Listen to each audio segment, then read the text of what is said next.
Jim Lee up on screen. Come on, Jim. Here he is, Jim Lee, ClimateViewer.com. Hey, Bettina, can you hear me fine? Oh, we can hear you perfectly fine. How are you? I'm doing well. How's everybody? I think we are pretty overwhelmed with all the beautiful and amazing and incredible information we've heard so far. So keep going. Well, I've spoken previously about, geoengineering, and I wanted to kind of hyper focus this presentation on something a little more on topic. If you could enable my screen sharing, I don't know if that's possible.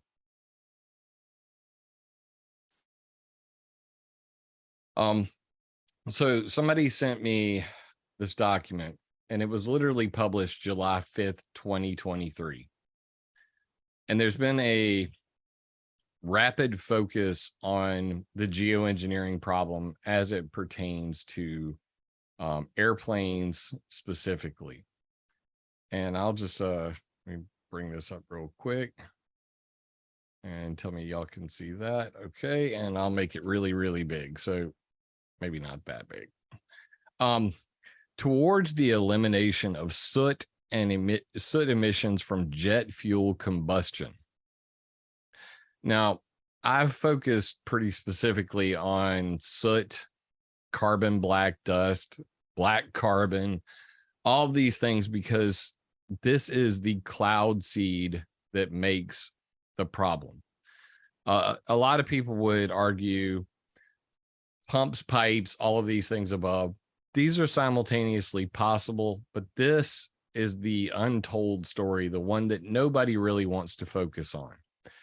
And I'm not going to read you all of this because it's, brand new and all of that. But there's a lot of people trying to get the soot out of airplane exhaust because it is the thing that's creating all of the clouds specifically. But I think this one line right here might actually blow your mind, and that is about 1 million tons of carbonaceous, quote, soot nanoparticles are released every year by aviation through incomplete combustion of jet fuel. Now, we were doing a thought experiment. Hold on a second. I was trying to end the share, not new share. Me, the Zoom noob. Okay. Well, we'll just go over to this real quick. And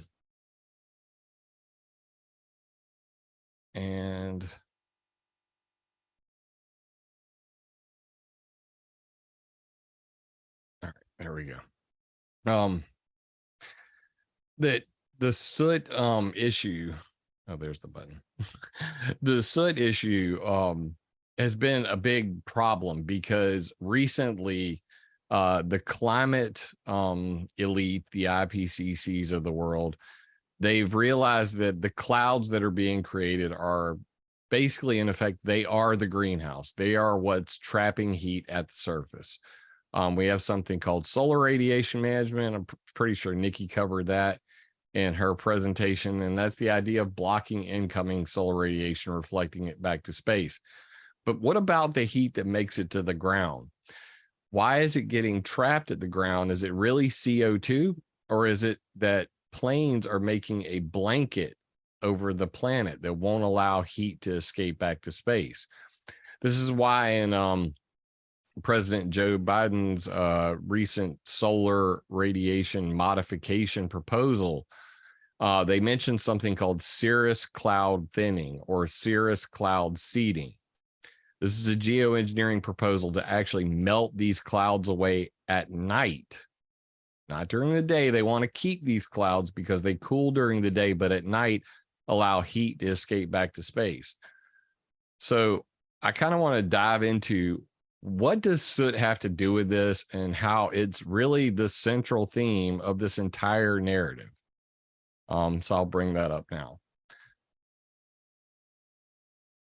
And this is a PowerPoint presentation. You can find it on climateviewer.com/cirrus clouds matter. If you go to climateviewer.com/cirrus clouds matter, you can download this. You're free to distribute this however you like. So let's get into it. Carbon black dust and soot. Crucial for artificial cirrus cloud creation. It's used in weather warfare, U.S. Air Force, Navy, FOIA documents, Freedom of Information Act requests. Geoengineering, carbon black dust, soot are carriers of metal and sulfur into the stratosphere. Ozone, CBD and soot levitates into the stratosphere. Metals and sulfur destroy ozone. Is released by the exhaust of the jet aircraft by burning fuels, soot, or pumped directly from military aircraft, carbon black. So carbon black and soot are often used interchangeably. However, carbon black is physically and chemically distinct from soot. Soot is an unwanted byproduct of combustion. Carbon black is composed of turbostatic colloidal aggregates, which are called aciniform carbon, AC grape-like structures. That's why soot and carbon black water sticks to it. It's shaped like a bundle of grapes at its basic molecular size. Carbon black is manufactured under controlled conditions for commercial use. Greater than 97% of carbon black consists of elements of carbon arranged in aciniform particulate, grape-like structure. So military application versus commercial pollution. Carbon black dust in the military, increase cirrus cloud cover, decrease precipitation, dissipate fog. Scientific weather modification for hurricane modification, increase, or decrease, create drought, precipitation, increase cirrus cloud cover, dissipate fog. Commercial aviation, weather modification, and geoengineering, increase cirrus cloud cover, alter rainfall patterns, affect solar radiation, cools by day, traps heat by night, contains metals coated in sulfur dioxide and sulfuric acid. Filled with metals. So the detected metallic compounds were all internally mixed with soot particles. The most abundant metals in the exhaust were chromium, iron, molybdenum, sodium, calcium, and aluminum. Also detected were vanadium, barium, cobalt, copper, nickel, lead, magnesium, manganese, silicon, titanium, and zirconium. All of these act as ice nucleating particles or cloud condensation nuclei. And there are many, many studies on this, but all of the metals that people attribute to chemtrails are already in the jet fuel. Why? Because oil has this naturally, and when they refine it into kerosene or jet fuel, it's still in there. So when I told you at the very beginning, 1 million tons of soot nanoparticles in the year, per year, that does not account for how many millions of tons of nanoparticles of these metals are being distributed by planes. Ozone destruction, because according to the Indian Space Organization, though airborne black carbon is known to dissipate and settle after a few months under the influence of rain and wind and is unlikely to travel upwards of 4 kilometers, however, a group of scientists, including the Indian Institute of Science and ISRO Vikram Sarabhi Space Center, say they now have evidence of such particles, black carbon, existing up to 18 kilometers in the stratosphere, and there's about 10,000 of them in every cubic centimeter. Given the shape and location of these particles, they argue it could only derive from the emissions of aviation fuel. And they pose a problem because these black carbon particles can linger long enough to provide a fertile ground for other chemical reactions that deplete ozone layer. And this, if you want to look up the science on this, obviously you can download this PowerPoint, but the title of the article was Possible Climatic Implications of High Altitude Black Carbon Emissions. 10,000 soot nanoparticles per cubic centimeter, 18 kilometers in the sky. And one has to ask yourself, is this geoengineering? Well, let's ask a geoengineer, David Keith, who said engineered nanoparticles could exploit photophoretic forces, enabling more control over particle distribution and lifetime than is possible with sulfates, perhaps allowing climate engineering to be accomplished with fewer side effects. By photophoretic, he means self-levitating. Because it is black, it actually lofts itself, it's heated by the sun, and it goes up. So soot coming from planes reaching 18 kilometers, clearly planes don't fly that high. That's how that happens. What happens if we deplete the ozone layer? Harmful ultraviolet radiation would kill all plant life on the planet. Exposure to solar UVB radiation will kill marine life. UVB causes non-melanoma skin cancer, malignant melanoma development, cataracts, could affect terrestrial and aquatic biochemical cycles. It's bad. You don't want to destroy the ozone layer, so we probably should protect that. So along comes Harry Wexler in 1961, and he warned about this ozone destruction from rockets. Wexler was concerned that inadvertent damage to the ozone layer might occur if increased rocket exhaust polluted the stratosphere. And what he specifically said, climate control can best be classified as interesting hypothetical exercises until the consequences of tampering with large-scale and atmospheric events can be assessed in advance. Most such schemes that have been advanced would require colossal engineering feats and contain inherent risks of irremediable harm to our planet and side effects of counterbalancing the short-term benefits. This is on the possibilities of climate control, 1962 by Harry Wexler. But of course, he had a heart attack before he could give his speech on the possible global weather control from rocket exhaust. And this was in 1962, followed up by 1964, the Rand Corporation writing pollution of the upper atmosphere by rockets. And they said, yeah, it would be a bad thing, but then go on to say, maybe we should actually do these last conclusions have implications for future tracer experiments using these substances, specifically trimethyl aluminum, barium, strontium, cesium, lithium. These are what sounding rockets launch into the atmosphere. And they apparently thought it was a great idea. Ooh, I clicked a link instead of actually clicking the next slide. Uno momento. All right. No clicking the links. And this is a picture of Harry Wexler, and this is a newspaper article on the topic. Scientists warn space age fuels may affect world's life by changing weather. Another very seldom talked about, my goodness, this is going to become a problem, isn't it? I'll just roll the wheel. So I did a graphic on this just to illustrate what's going on here. So at 39,000 feet or 12 kilometers, this is where the tropopause is. This is where we live in the troposphere. The stratosphere is above 12 kilometers. Now, this varies where you are on the planet and what time of the year it is. But generally speaking, that's true. So the ozone layer is at 20 to 30 kilometers, 12 to 19 miles.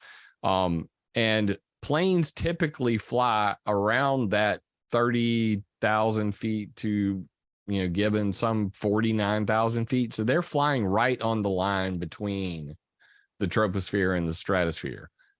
That is why we're finding so many metal and soot nanoparticles in the ozone layer. And that is why this is such a big problem. And you combine that with the number of ionospheric heaters, Super DARN, which is super dual radar network, ISCAT incoherent scatter radars, missile defense radars, lasers, ionosondes, ELF and VLF, extremely low frequency, very low frequency transmitters, This map can be seen at climateviewer.org, and you can see all of the different multi-million watt radars that are effectively heating the chemical soup above your head. So is this a new thing? Everybody says, no, I remember blue skies. This is a relatively new phenomena, but the newspapers would argue with you. So in 1958 in Palm Springs, California, they said jet trails, dim sun, Palm Springs gripes. And, in the first article, which was from the Spokane Daily Chronicle, December 6, 1958, they say, as you know, Cooper wired, our entire economy is dependent upon the tourist trade, which is predicated on our bright sunshine and warm climate. Recently, our skies resembled a mob of exuberant skyriders performing an aerial circus. The contrails are not disappearing, but are breaking down into a haze and creating a cloud-like appearance in the sky. 1958. Does that sound like everything you've heard from everybody today? So is this a new, problem? I would argue not. In fact, when they said the Air Force so far is flabbergasted, well, they weren't flabbergasted long, because in January 1959, in the desert sun, Air Force gives village two choices: live with the trails or move. Let's face it, men, said a crisp-talking, star-studded general, you'll either have to live with the vapor trails or move the city of Palm Springs. The resort area, it appears, is known as the Palm Springs intersection, the freeway interchange of all West Coast aerial traffic. So the city officials and civic leaders, in an apparently unanimous, unspoken agreement, decided that a peaceful coexistence with the Air Force was the wisest course. So basically, there are highways in the sky, and Palm Springs happens to be at the intersection of many of these highways in the sky. And the Air Force basically told them, deal with it or move the whole darn city. 1959. In 1958, also, Dr. Florence Van Straten, Navy scientist, creates clouds, breaks them up using ordinary carbon black. Now, you're going to probably be very sick of me saying the words carbon black before the end of this, but I want to overwhelm you with the evidence. The proof is in the pudding. In 1958, Dr. Florence Van Straten said, when we dropped carbon black suspended in a liquid over a track a mile long and produced a solid line of clouds 1 mile long, Dr. Van Straten told a reporter. When we dropped 1.5 pound dry packages of carbon black, we produced single clouds with each drop. The Navy teams seeded 7 clouds with carbon and dissipated each of them in from 2.5 to 20 minutes. Each cloud turned gray and then rapidly disappeared. Aside from the cost of the airplanes, we spent less than $5 on the experiments in Georgia. So this carbon black is the exact same stuff that you find in a laser jet printer, the toner cartridge, that fine black powder. They were literally just throwing it out of the back of the plane and creating and destroying clouds depending on how much carbon black they threw out. And we all know that President John F. Kennedy in 1961 addressed the United Nations and said, we shall propose further cooperative efforts between all nations in weather prediction and eventually in weather control. Following his death, Lyndon Johnson, well, actually, I believe this is when he was still vice president. Yes. It lays the predicate for and foundation for the development of a weather satellite that will permit man to determine the world's cloud layer and ultimately to control the weather. And he who controls the weather will control the world. Now, did he mean determine as in be able to see and thus determine where the clouds are, or to control the cloud cover. Well, I think the next quote really says it all. Control of space means control of the world. The Masters of Infinity, from space, the Masters of Infinity would have the power to control Earth's weather, to cause drought and flood, to change the tides and raise the levels of the sea, to divert the Gulf Stream and change temperate climates to frigid. He's literally saying that from space, they could raise the levels of the sea and change the temperatures of entire climates. That is climate control. That is what they blame global warming on. But in 1962, Lyndon Baines Johnson, our president, was saying we could do all of that from space. More history on the plane pollution problem. 2 states sue over black belch and cirrus clouds. The state of Illinois and New Jersey sued the airline industry in 1970, and in an apparently unanimous agreement, quote, the government will tell the nation's 43 commercial airlines Tuesday that they must end, quote, pollution of the skies with jet engine smoke. So we've now seen a transition from the term vapor trails that were creating clouds to pollution of the skies with jet engine smoke. And this was also referred to as black belch. That black is the carbon black, is the soot. On the possibility of weather modification by aircraft contrails, 1970, the possibility, likely contrails are affecting precipitation to a much greater extent than present deliberate seeding operations, i.e., there are people out there who are already cloud seeding to do weather control, weather modification. However, Wallace Murray was basically saying, look, planes are actually doing more weather modification and more effectively than anything we're even trying. William Gray and Company in 1974 wrote a paper called Weather Modification by Carbon Dust Absorption of Solar Energy. And they basically said, weather modification through solar energy absorption by carbon aerosol particles, that they could steer hurricanes by dumping carbon black into them. 1974. And of course, little ever mentioned anymore, but when I was in high school, it was all the rave. One of the culprits, one culprit that really causes it, in my opinion, is the exhaust spewed out by jet airplanes that travel through the skies constantly. It's called acid rain. Acid rain is something that's not talked about anymore. Of course, they talk about ocean acidification if you're talking about climate change. This is not part of the discussion, but this letter, from 1982, specifically a high-flying theory on the acid rain problem, says, yeah, it's probably the planes. But let's get to the fun part, the weather warfare part, the part nobody really wants to talk about. In 1994, in Spacecast 2020, in a highly redacted paper, basically the entire sheet of the one sheet in here is completely boxed out. You cannot read any of it.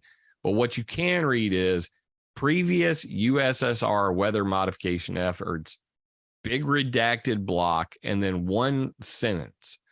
This demonstrated an ability to generate infrared defeating clouds, effectively denying overhead surveillance. That Russia was creating clouds that could not only block out visual spy satellites, but even infrared satellites could not see heat signatures underneath it. And this was referring to something long in the past. Also, 1994, there was a Freedom of Information Act request done by the sunshineproject.org. Their website has been deleted. You can find it on archive.org on the Wayback Machine.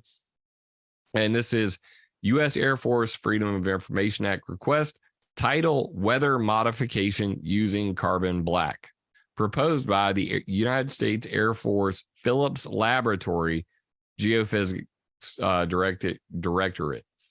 And they say solar heating of carbon dust could be deployed at theater scale to achieve precipitation enhancement, to create cirrus clouds, and to dissipate fog and low clouds. And then they go into previous times when they did it, like Operation Popeye, employed precipitation enhancement techniques to muddy the Ho Chi Minh Trail, reducing flow of supplies from northern Vietnam. Long history of using weather warfare, going back to obviously Vietnam, the making it illegal in 1978 with the Environmental Modification Convention. Now we're in 1994, and they say, you know what? We probably should get good at this again. Well, the United States Navy, who was also part of Operation Popeye at China Lake Naval Warfare Station in California, they had a Freedom of Information Act request, and it was titled Non-Lethal Warfare Proposal Weather Modification. And it says capabilities and uses to impede or deny movement of personnel and material because of rain, floods, snow blizzards, etc., to disrupt economy due to effect of floods and droughts, and quote, successful completion of the proposed effort and follow-on E&MD programs will give the United States military a viable state-of-the-art weather modification capability. Again, I know of no countermeasures, meaning there's no way to stop this.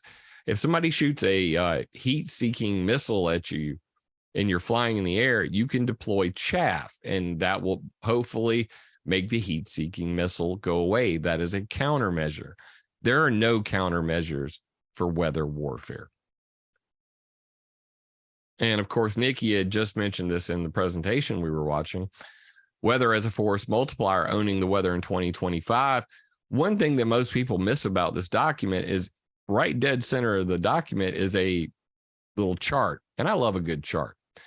Application to weather modification versus time. And over here you see now being 1995, 1996. And it's got all of these things up here: global weather network, sensors, computer modeling, CHEM, which stands for chemicals, ADV, which stands for aerospace delivery vehicles. They have all that. Directed energy, artificial ionospheric mirrors from HARP, and then SC for smart clouds, nanotechnology. In the future, they predicted 2005 carbon black dust, CBD, and it has a star next to it. That star says technologies to be developed by Department of Defense. What's interesting is if we flip back to this Freedom of Information Act request, you'll see that down here they have project plan major milestones. Numerical modeling, 1996, engineering design of a test engine modification, 1997, ground-based field trials completed, 1999, airborne test evaluation prototypes completed, 2001, and engineered design of airborne carbon black delivery systems completed, 2003, operational capability, 2004. So maybe this 2005 number wasn't just an estimate, considering that 2 years before there was a Freedom of Information Act request from the Navy saying, hey, yeah, we're going to do carbon black dust. That's a great idea.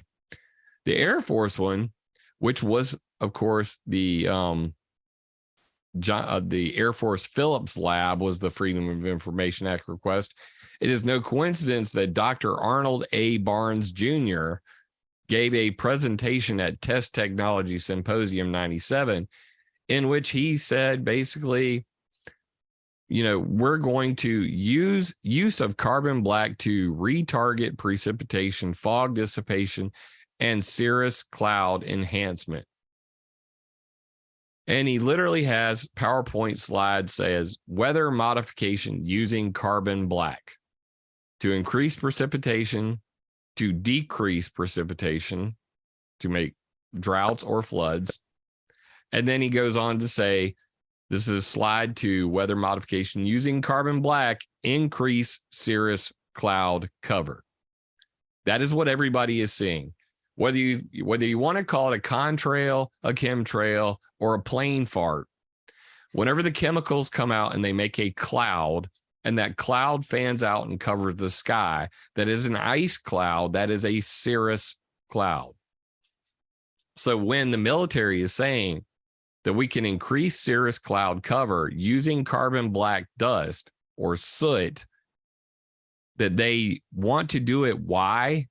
To deny visual satellite or high altitude reconnaissance, to block out satellites in space, to decrease light level for nighttime operations.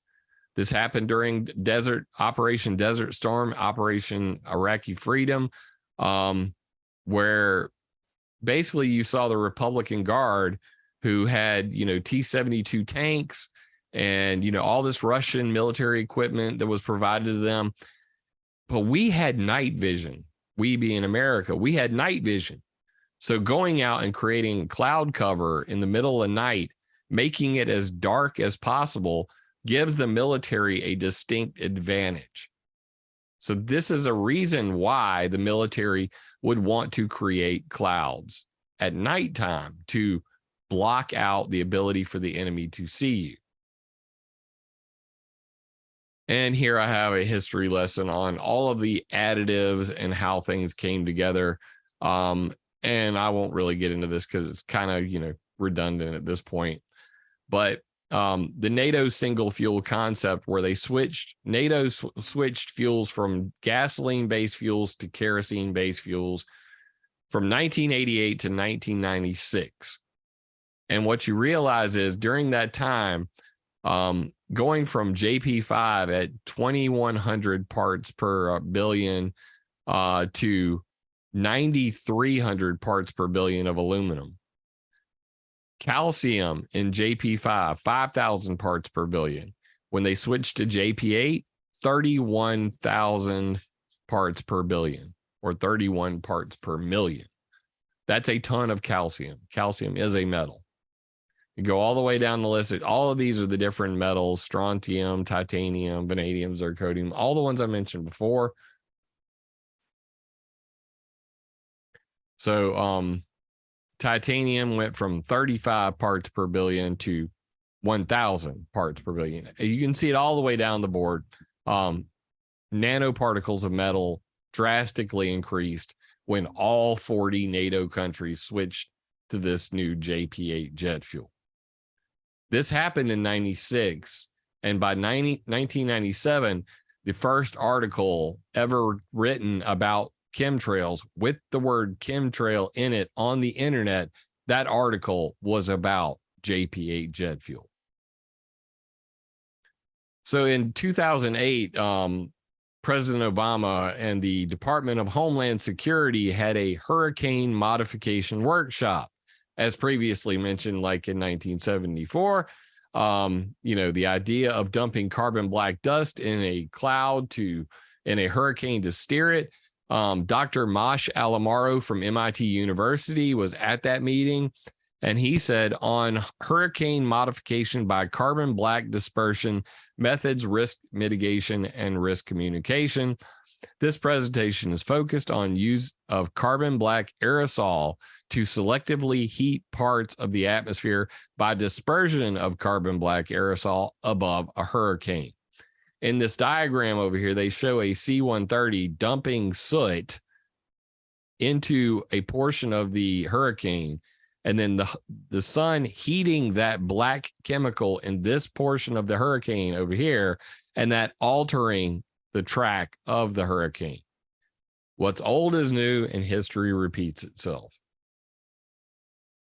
Contrail control. This is really stemming from 9/11/2001, the attack on the Twin Towers. And during that time, all flights were grounded. And as you can see by this photo here, there were very few clouds over America. And These three stripes are Air Force One, the president, and some military planes flying along with it. And as a result, David Travis and a group of people from Langley Research Center wrote a paper called Regional Variations in U.S. Diurnal Temperature Range for the 11 to 14 September 2001 aircraft groundings, evidence of jet contrail influence on the climate.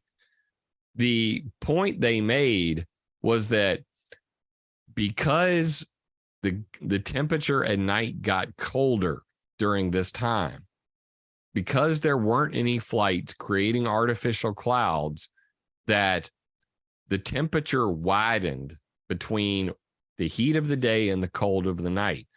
This was the first time that they said, oh crap, we're in trouble. Here you can see an animation. Again, this is the second time in 2009 during the Iceland volcanoes. Basically the Iceland volcano eruption that grounded all flights over Europe in 2008. Jim Haywood wrote a paper, and in it they said a single aircraft operating in conditions favorable for persistent contrail formation appears to exert a contrail induced radiative forcing some 5,000 times greater than recent estimates of the average persistent contrail radiative forcing for the entire civil aviation fleet. So this is literally one E3 AWACS, which is a flying radar, doing circles. You can see the circles at first, and then it's spreading out to cover almost all of the UK, the United Kingdom. Another author who was the head of the IPCC's section on aerosol cloud interaction, Olivier Boucher, said, contrails formed by aircraft can evolve into cirrus clouds indistinguishable from those formed naturally. I think everybody listening to this knows that already. These spreading contrails may be causing more climate warming today than all the carbon dioxide emitted by aircraft since the start of aviation. This really throws into question the whole CO2 narrative on climate change, because according to Olivier Boucher and many, many others, the clouds are what are trapping heat, not the CO2. That's why you see articles like this, jet biofuel enlisted for contrail control, that basically, now that we believe that contrails that are turning into cirrus clouds are heating the planet, we better come up with a way to modify them so that we have them by day, not by night, because at night they heat the planet. And these biofuels come from many different sources. They have these HEFA, they have these what's called the Fischer-Tropsch process. They have the landfill waste to jet fuel. HEFA is like chicken fat, camelina plant, algae. They have what's called bio oils, syngas. These are all of the different types of biofuels, but they throw in some creepy stuff like using the Jatropha plant, Jatropha biodiesel, a fuel derived from the crushed seeds of the Jatropha plant, water and a surfactant, then blended in different proportions with alumina nanoparticles. Basically adding aluminum nanoparticles to this biofuel increases engine performance. They do, however, add the little warning: nanoparticles should be used judiciously because they tend to entrain in human bodies and brains. But that's not going to stop them from, making sure that the jet fuel burns really well and they get good mileage. Why screw that up? In 2015, me and my cohorts went to the United States Environmental Protection Agency and testified in front of a hearing that was televised on C-SPAN. And we basically told them clouds and metal pollution greater than greenhouse gases. That's what we're concerned about. Planes, geoengineering the planet, and dumping nanoparticles of metal into the atmosphere, which hurt people. Greenhouse gases never hurt anyone. And that's why I said that, why is the EPA claiming that 6 greenhouse gases emitted from jet airplanes are a threat to human health under the Clean Air Act, while doing nothing to address ongoing lawsuits over leaded aviation gasoline or to the real health concerns of stakeholders worldwide, cancer-causing heavy metals in fuels and their additives, and aviation-induced cloudiness? I said it to their face. But, of course, they refer to this as accidental geoengineering.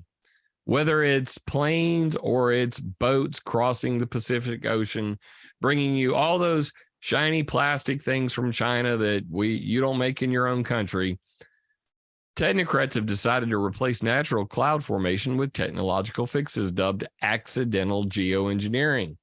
Ship tracks and aircraft contrail-induced cirrus clouds. MIT Technology Review. We're about to kill a massive accidental experiment in reducing global warming. This article was about the banning of bunker fuel, which released massive amounts of sulfur into marine stratocumulus clouds, creating ship tracks thousands of miles wide. Over here on the Smithsonian Institute magazine, airplane contrails may be creating accidental geoengineering. Dissipating ice haze from plane exhaust alters how sunlight reaches the earth and may be unintentionally affecting our climate. So, of course, it's all just an accident, the geoengineering. This ice haze that you're seeing, it's just an accident. However, not an accident are the geoengineering proposals, like deployment by plane, running on dirty fuel, dirty high sulfur fuel at cruising altitudes. Airplanes could supply plenty of sulfur dioxide to the stratosphere, which they are doing, and they have been doing for decades. In fact, all of these are quotes from different geoengineering proposals on different ways to put stuff into jet fuel and use the commercial aviation industry to geoengineer the planet. Options for dispersing gases from planes include addition of sulfur to the fuel, which would release the aerosol through the exhaust system of the plane, or attachment of a nozzle to release the sulfur from within its own tank, which would be a better option. Alan Robach, 2009.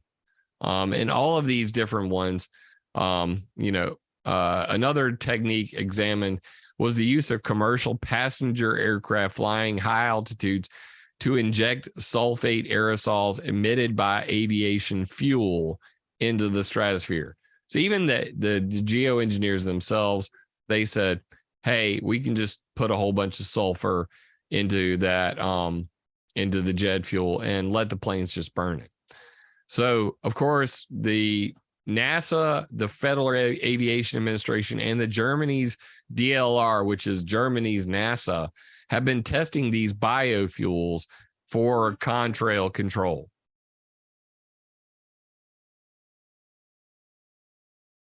Three different fuels are discussed: a low sulfur JP8 fuel, a 50-50 blend of JP8 and camelina based HEFA fuel, biofuel, and a JP8 fuel doped with sulfur, which is what the geoengineers were talking about, doping jet fuel with sulfur, adding sulfur.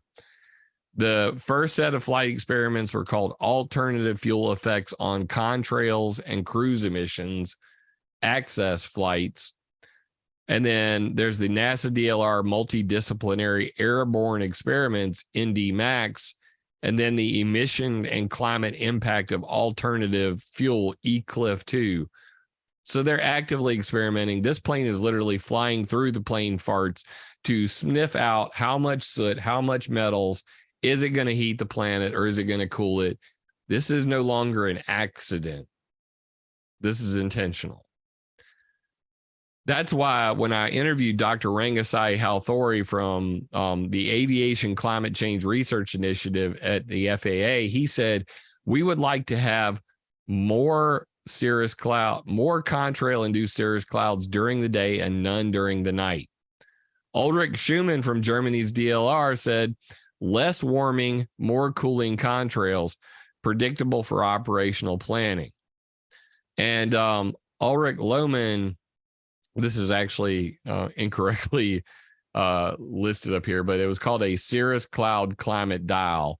I have an updated version of this graphic. I need to change this one, obviously, in the presentation.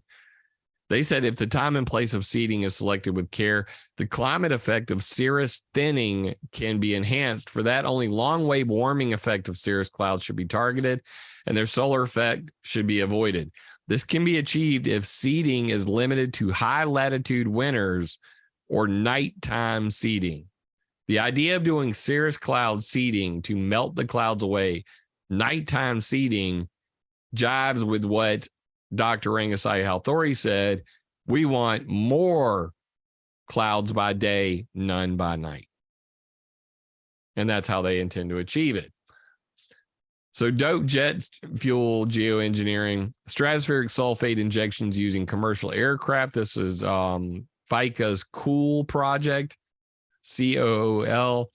And they said the sulfur content of the fuel should be increased to about 50 times the current level to have significant cooling. Ulrich Schumann, the one who said less warming, more cooling, contrails predictable for operational planning. Well, he wasn't just speaking out the side of his head.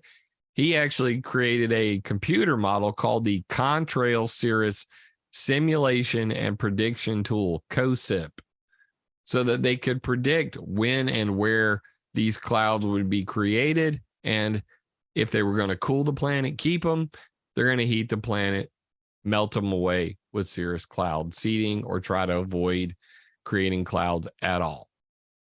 And you see this also in the United States patent applications out there, fuel system for vapor trail control, fuel delivery system, two jet fuels in one fuel tank for contrail control, and then controlling the supply of a vehicle with multiple fuels using the jet fuel electronic control unit, so that they could have a biofuel in one tank and a sulfur doped fuel in another tank and be able to switch between the two on demand.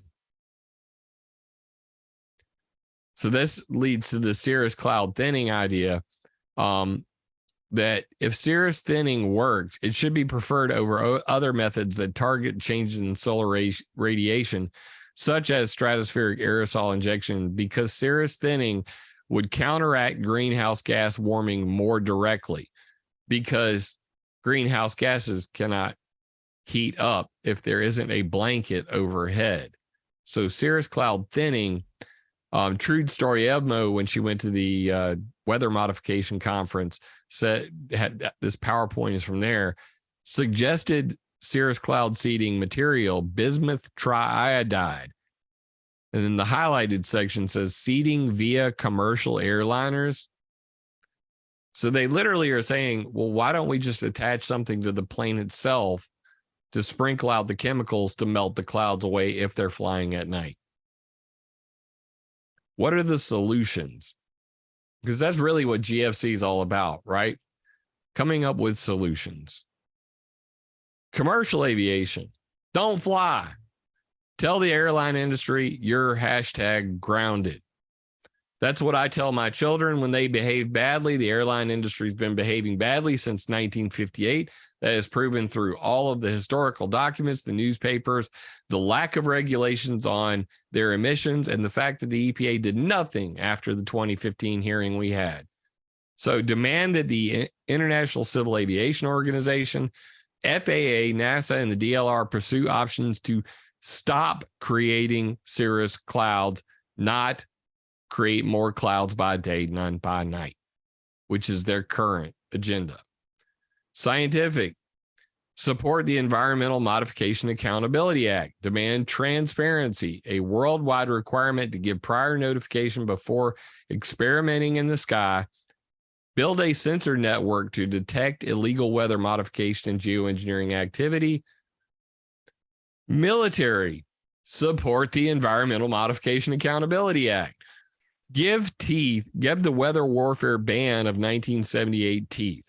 Build a sensor network to detect illegal weather warfare activity. Pursue a complete ban on space weather modification. Ionospheric heaters and rockets. This is available at climateviewer.com/nmod. That's my solution, ENMOD. Because currently, these are all of the weather modification technologies in play today. 10 technologies to own the weather today. Ionospheric heaters, sounding rockets, satellites, lasers, cloud seeding, cloud ionization, stratospheric aerosol injection, ship tracks, contrail-induced cirrus, and water vapor pollution. All of these 10 technologies are what's messing with the weather today. This entire presentation was about number 9. I could do an equally long presentation on all 10 of these. That's why I've come up with the Environmental Modification Accountability Act. The idea is to put a sensor in your backyard that not only has a camera to see what you're seeing and record it for other people to observe, to report it in real time on a map, so that everybody's informed, to collect rainfall samples and do chemical analysis in real time on the rain that's falling in your backyard. So that if we see the telltale signs of weather modification, carbon black aerosols, titanium, aluminum, barium, strontium, any of these chemicals, and we see it not just in your backyard, but in your neighbors and all over your state, we can determine that somebody dumped something in your area, and we might just catch it on camera as well. Sensors are the future, the Internet of Things, as they put it. So why not use it for good? And thank you for listening to me harp on this carbon black dust soot tale. Never doubt that a small group of thoughtful, committed citizens can change the world. Indeed, it's the only thing that ever has. Margaret Mead. Wow. Wow.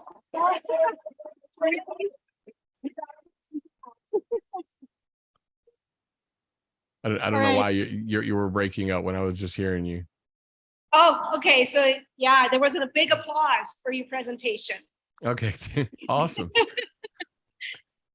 Well, I wanted to hyper focus on this topic because I don't think people realize how far back the history goes, and that something as simple as soot can be used as a weapon in war. That when you ask the military themselves, what's your weapon of choice?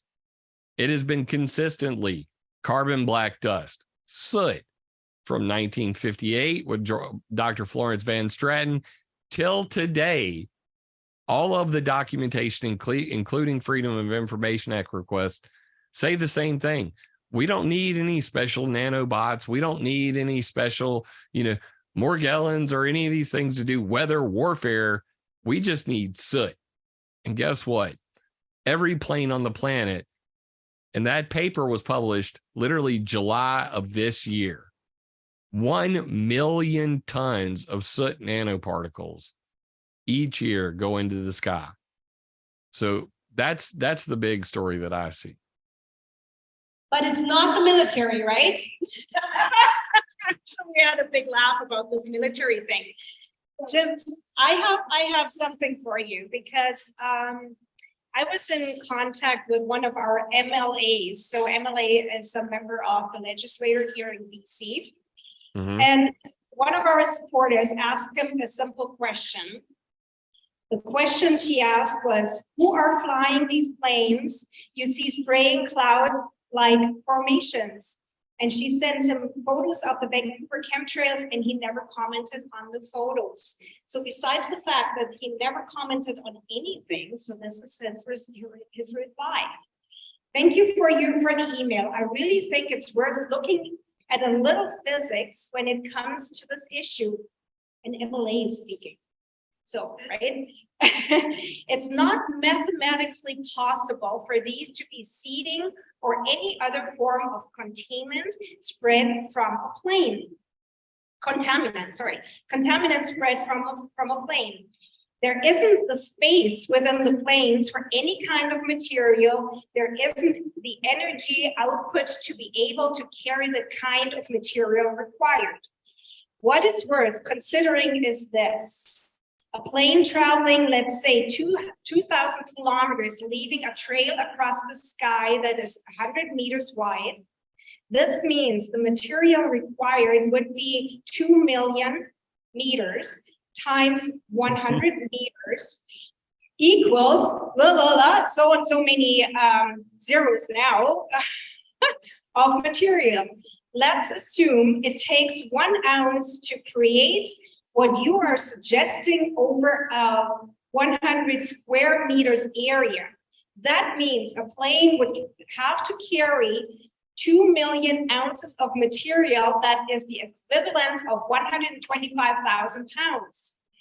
The carrying capacity of a 737 is about 30,000 pounds.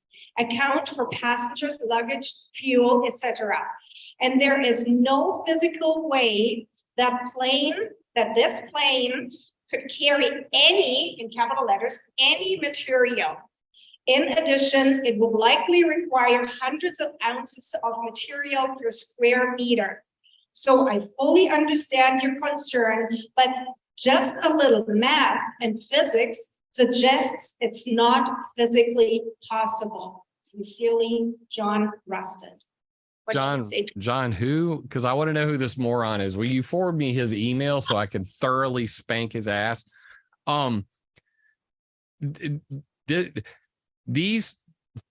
Is he a scientist or is he just like a political moron? I want to know which kind of moron this is. Politician, lawyer, should have known. That's a very lawyerly answer, but it's not grounded in science at all. When you're talking about nanoparticles, you don't need, and this has been my argument all along, you don't need some kind of special container. You don't need all of these things because I'm going to bring this image up real quick just to really highlight this point. Share screen, this screen, the whole screen, and nothing but the screen. All right, there we go. This is that, you know, when I showed you this earlier, I was talking about the metals, okay? And these are all the metals that are in jet fuel, okay? So I made a periodic table. Maybe I will send this documentation to that political moron and say, all of these metals are nanoparticle metals that are contained in jet fuel, not in some secret compartment, all of which have been found in cirrus clouds. Whenever the University of Finland flew through the plane, through the cirrus clouds and actually gathered the cloud seeds, the little microscopic center of each ice core that made up the cirrus cloud, they determined that they were made up of 75% man-made metals. Where did those man-made metals come from? They came from jet fuel. And everything that I read to you earlier from that PowerPoint, I combined this with another military study on the exact same thing, saying what metals are found in jet fuel and jet fuel exhaust. The jet fuel exhaust then mixes with water vapor already in the sky, plus part of the fuel combustion. And that's what cloud seeding and cloud creation is. You need a seed, you need a water vapor, and you need some sort of electric spark, some sort of ionization or static. This is not rocket science. So those are the metals that are just in the jet fuel. I don't know why, the guy would be so dumb about something so simple and give you such a complex answer on that. But as you can see, all of these metals are, these are alkaline earth metals. All the blue ones are transition metals right here. And then over here, we have the aluminum, silicon, and even tin, lead, sulfur, and selenium. All of these are what are coming out of the planes. You don't need a secret compartment. But more importantly, what I would argue with him is to go to ADSB Exchange. And I want everybody to write this down. ADSB Exchange. Now, what you'll see on ADSB Exchange is why that paper was saying that 1 million tons of nanoparticles of soot are in the air, because you can't even see the United States. These are all planes in the air right now. Not in the past, not in the future. This is live. When you click on any one of these planes, it'll tell you who it is, where they're flying, how high they're flying, and all that. The thing that's special about this one is that it will show military flights. No other flight tracker on the planet will show you the military flight. So you'll be able to go into this and actually click on these and see a C-17 Globemaster or a Chinook helicopter. I go in here because I live near an Air Force base. I double, triple check. I see the plane overhead. If I want to know if it's a military flight or a commercial flight, I can do that on ADSB Exchange. You cannot do that anywhere else, because they do not accept military or government requests for censorship of ADSB, transmissions. So all of the flights here, if you come up here to Canada, you can see that clearly they're all there. And they have an altitude meter. So this one's flying pretty high right now. It is currently at 41,000 feet. Like I said, when I said they are flying very close, if not into the stratosphere, that plane right there is right on that line, Airbus A330. And it's flying at 41,325 feet. It just changed. But all of this is in real time. There's some private jet flying at 44,000 feet. So anything you see in pink, you're going to know is way up there. This one's flying at 46,000 feet, and so on and so forth. So if you really want to know beyond a shadow of a doubt, I suggest you come up here and, use ADSB Exchange exclusively. Do not trust the other flight trackers that, operate on pay for play models. This is an open source network, and they do not censor military flights. In fact, I think, no, sometimes I can spot the C-17s, but I'm not seeing any right offhand. I was trying to find a quick military plane, but you get the idea. And that's at globe.adsbexchange.com. Well, but it's not the military. Oh, here's a question. Come on up, please.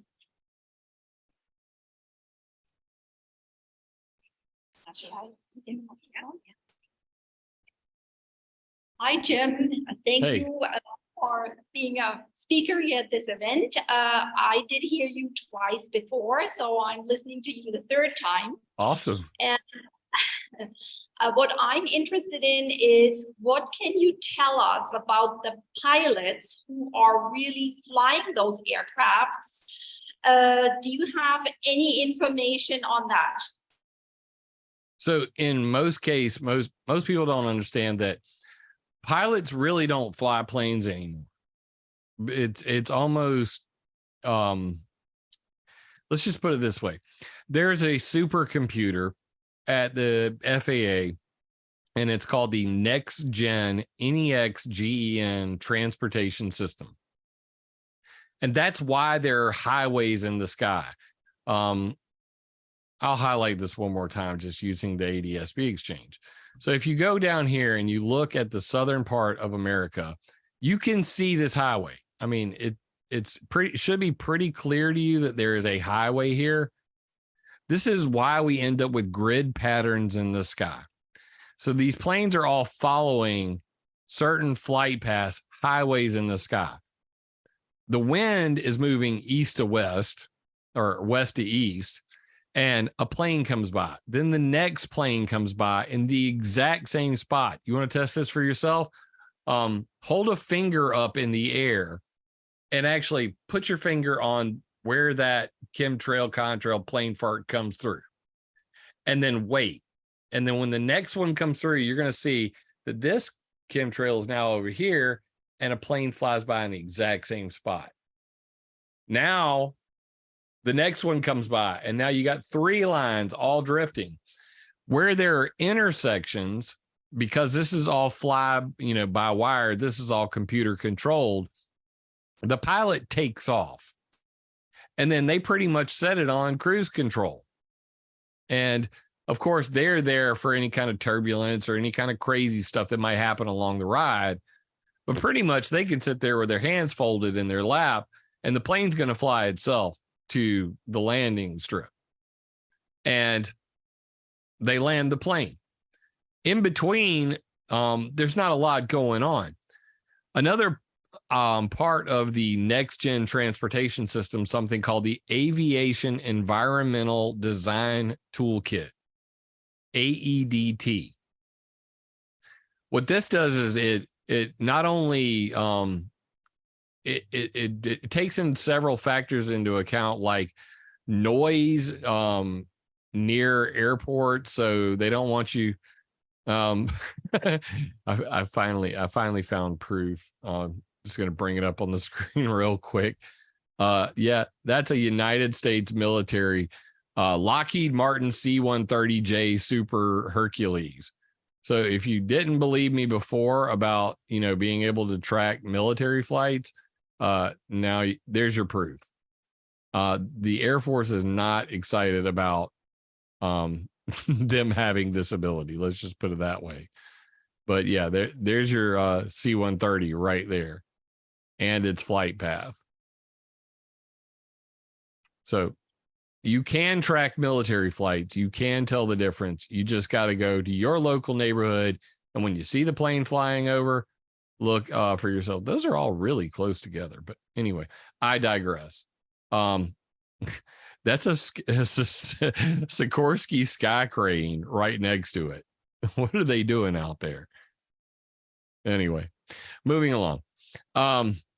So yeah, the Aviation Environmental Design Toolkit also works with this whole idea of the contrail cirrus prediction tool and designing the environment. The idea being that they tell the plane, the computer tells the plane, not like the pilot's in there punching the chemtrail button. Because everybody goes, well, wouldn't everybody know? I mean, how many people would have to keep the secret? They don't have to keep the secret because they're ignorant to this whole process. All they know is, look, planes have been making contrails and making cirrus clouds since the 50s. This is normal. It's just normal, okay? Shut up, stupid people with your tinfoil hats. But in reality, if somebody were to modify that plane to use biofuels and Jet A or Jet A1, that remotely a computer could switch between the fuels at any given point, and the pilot would never know the difference. So having tools like the Aviation Environmental Design Toolkit allow the government, the regulators, also in Europe, they have what's called Eurocontrol. It's the same thing. It's a supercomputer that routes all the flights, but it also takes into account climatic impacts. So they can determine where ice supersaturated regions are or very wet bodies in the sky. And you'll see this now in the news. IATA targets non-CO2 emissions from airline industries. By non-CO2 emissions, they're pretty much letting the cat out of the bag. CO2-based climate, global warming is BS. We're targeting the non-CO2 emissions, i.e. the soot and the clouds that are being made. So there's much to do about what they call climate optimized routing of flights, so that at nighttime they don't fly over the poles, because as they said, at nighttime these clouds trap heat. They don't want to create them during the day if, you know, it's going to linger into the evening. So later in the day, they might, you know, route the flight around an ice supersaturated region, so that the, you know, and I'm sure everybody's had this question. Why do I see some days planes making no clouds at all, and other days they're all making clouds, or some are making clouds? If there is not enough water vapor in the sky and the conditions are not right, there will be no clouds. But if we have an oversaturated, which is what they call an ISSR, an ice supersaturated region, if a plane flies through that, you're going to get massive clouds that are going to linger for a long time. Why? Because, as previously stated, 1 million tons of nanoparticles. To try to visualize this, I was doing a thought experiment. I have a call-in show on my YouTube channel every Sunday, 6 p.m. Eastern, at ClimateViewer on YouTube. And we were having a thought experiment. Somebody asked, well, you know, what about this graphene? And, you know, somebody else on some other website was talking about finding graphene in the rain. And I said, well, you know, manufacturing graphene is really tough, because manufacturing nanoparticles is tough. Making nanoparticles from burning fuel is natural and easy. That's why. But if you actually built a assembly line to create nanoparticles, it would be very tough to make something so small you cannot see. So riddle me this, chat. How many nanoparticles would it take for me to make a softball? Like if I were to pile nanoparticles on top of one on top of another, how many would it take to make a softball? And finally, my mathematician wizards in the ClimateViewer community came back with a number, 10 to the 64th power. So I wanted to look up what 10 with 64 zeros behind it was even called. Apparently they don't have a name for a number that big. But the closest we could get was 1,000 sextillion nanoparticles in one baseball. So now I want you to try to do this in your head. Imagine that baseball and how much it weighs, and then times that by 1 million tons. How many baseballs would you have? That's how much soot nanoparticles are in the air. You think that's air you're breathing? Morpheus said in The Matrix. You're wrong. So to the politician, that's the kind of idiocy that doesn't understand how the atmosphere works, how nanoparticles work, how small nanoparticles are, and how many of them there are. So I hope that sufficiently answers the question. Pilots take off. They don't really control a thing after takeoff. They pretty much put it on cruise control, and supercomputers are figuring out and doing the math on, exactly what kind of damage they're doing to the environment. Are they helping happy clouds, or are they just pooping on the Arctic and, polar bears and stuff? I see Reinette. Hi, Reinette. Hi, Jim. Hey, what's up, Derek? Hi, Jim. I've got a question, if you have time, before Reinette jumps in. Sure. Can you comment at all about the low-level aviation, such as the turboprops, assuming that they're using a similar fuel? If this stuff is being spread at a lower altitude, will it have the same negative effect, or will it help to mitigate the problems? In a lot of cases with the turboprops, it's actually worse, because that's one of the things I mentioned in the slide when I was speaking to the EPA, when I said ongoing lawsuits over leaded aviation fuel. So many of the propeller driven planes, they also use something called avgas. And avgas also includes an anti-knock agent, which is basically essentially lead. So there's that problem in addition to many others. But even back in World War II, when the B-52 bombers were, going out to war, even those propeller planes were creating contrail cirrus. So this is not something unique to jets. You can go look up photos of B-52 bombers leaving white lines that streak across the sky. But riddle me this, and Dominic Marema, a fellow Canadian who worked with me on weather modification history, he sent me all of these documents on contrail suppression systems.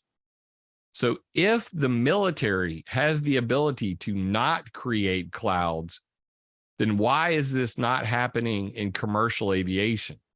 And we know this to be a fact because if a B-2 bomber, which is a stealth bomber, or F-117 stealth bomber, can go out and fly and make no clouds at all through contrail suppression systems, because it's really dumb to fly over a foreign country and have a white line that points straight at your bomber that costs, several $1 billion. They don't want that because that bomber will be shot down. So if they have had contrail suppression systems, the newspaper articles in particular he had was a propeller plane, all right? And it was from like 1970s. And it shows 3 of the 4 engines all creating clouds, and the third engine, no clouds at all. And this was on a propeller plane. Then they have other newspaper articles showing the same thing on jet engines.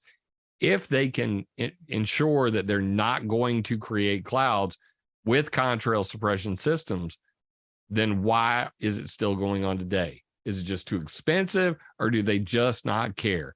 Or do they love their accidental geoengineering that much? Does that answer the question? Yes, thanks very much. All right.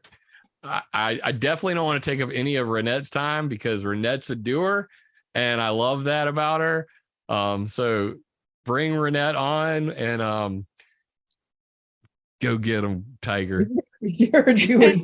There's some doers out there. Hi, everyone. Hi, Reinette. Good to have you on the show. Just a quick introduction and to the crowd here, because, it's been circling, of course, what you have been doing. But, of course, so Nikki introduced us to this wonderful powerhouse here, and she started a lawsuit in the United States, which we support, GFC, so Geoengineering Free Canada. We support her lawsuit. And after this event here, we put our heads together because we are forming a legal team here as well. But right now, as you all know, David is really super swamped with what he is doing for us here in the Okanagan. And after that, we're going to get together, and I know that Jim's going to support us as well. So welcome on Zoom stage, Reinette Senum. Hi, everyone. Thank you so much. Thank you. It's great to be in Canada right now. So should I just give a little bit of my background? Is that best, do you think? Yeah, absolutely. Go ahead. So hi, everyone. First of all, thank you so much for being where you are on a Saturday. It's beautiful here in Northern California. And I just want to let all of you know, just real quickly, my background is I'm living in the county I was raised in the Sierra Foothills since I was 4 years old. And I'm a 2-time mayor and 2-time vice mayor, 2-time council member in Nevada City, California, old gold mining historic town. And I have been very involved in the last 22 years with building up a more resilient community. And I do mean the non-United Nations version. I mean the mom and pop version. And so I've been very much involved in resiliency and, strong local food network and making sure we're, ready for any kind of influxes and energy or downgrids and so on. Plus working with the homeless and lots of things like that. Over the years, though, I have also been going down to Sacramento a lot, and I've testified before the Assembly or the State Senate, and I have actually gone up against some of the bigger, PG&E, AT&T, and Verizon down here in California to stop the implementation of 5G. And I've also been to a lot of geoengineering rallies, and I've been speaking up against it a lot over the years, which, as many of you would know, you do take a lot of flack for doing that. I became more COVID-centric when COVID hit and I was mayor of Nevada City. And for the last 3 years, I really pretty much, like many people, dropped everything around me and began really focusing on stopping this encroachment of COVID and vax mandates and, masks and closed businesses and schools and so on. And then this last winter here in Northern California, we got hit with a lot of snow just above us, a couple thousand feet. They had 60 feet of snow. And we had so much snow that we had trees falling, thousands of trees, ponderosa, conifer type trees that are meant for the snow were snapping in half, breaking in half, beautiful oak trees dropping. And it looked like a tornado or a hurricane had come through here. Over the last 3 years, I have seen an uptick for sure in more geoengineering. And we do know that we are here on, in Northern California and the West Coast are being very much subjected to, of course, a lot of commercial military aircraft as well. Plus we have the air, ship tracks, as they're called, from the cargo ships coming over from China and so on. So we get bombarded a lot. During this last winter, to let you all know, because we had such heavy snow loads, and the snow is very, very heavy now, it's extremely full of water content. So things are breaking and snapping quite within just like a few inches of snow. Things are breaking and buckling.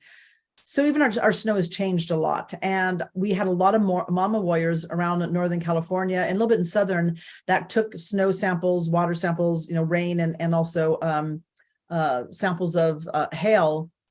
And of course, not surprisingly, we saw very, very high levels of aluminum and strontium and barium and cobalt and lead and copper, and the list goes on and on. Of course, aluminum is the worst. We also had individuals who sent me test results of their tree bark, very, very high in aluminum, and that was from 10 years ago. This individual, in fact, I did ask him to go back to the same tree that his mother owns on her property and test the bark 10 years later to see what the results are. So we're waiting for that. So over the course of this time, we live here in Northern California in a fire zone. We are not far from a little town called Paradise, about 60 miles away as the crow flies. And that was when I got back on the city council second time that Paradise burned. And so summers are very, very difficult for a lot of us. You can't really relax because, at any second, a horrific fire can just break out and your house, your town could be gone very quickly. So we kind of tiptoe on eggshells in the summertime.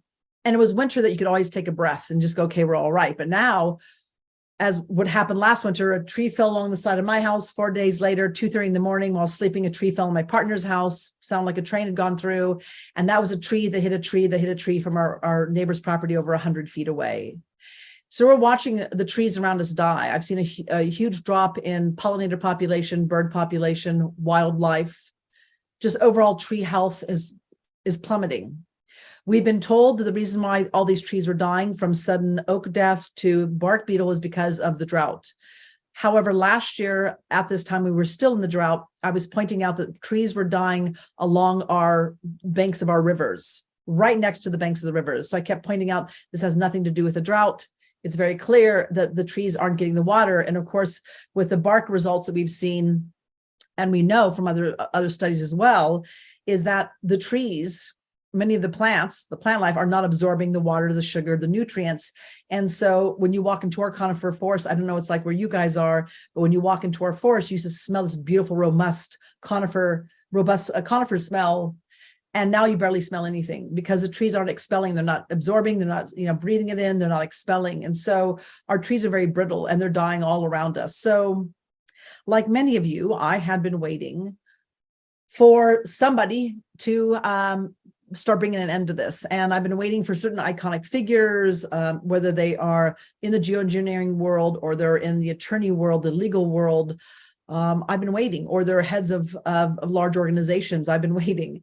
And I reached out to a woman named Dina Pollard Sachs, who is a constitutional professor of 25 years, as well as an attorney. I met her about a year and a half ago, and I said, I'd like to approach geoengineering through the lens of the US Constitution.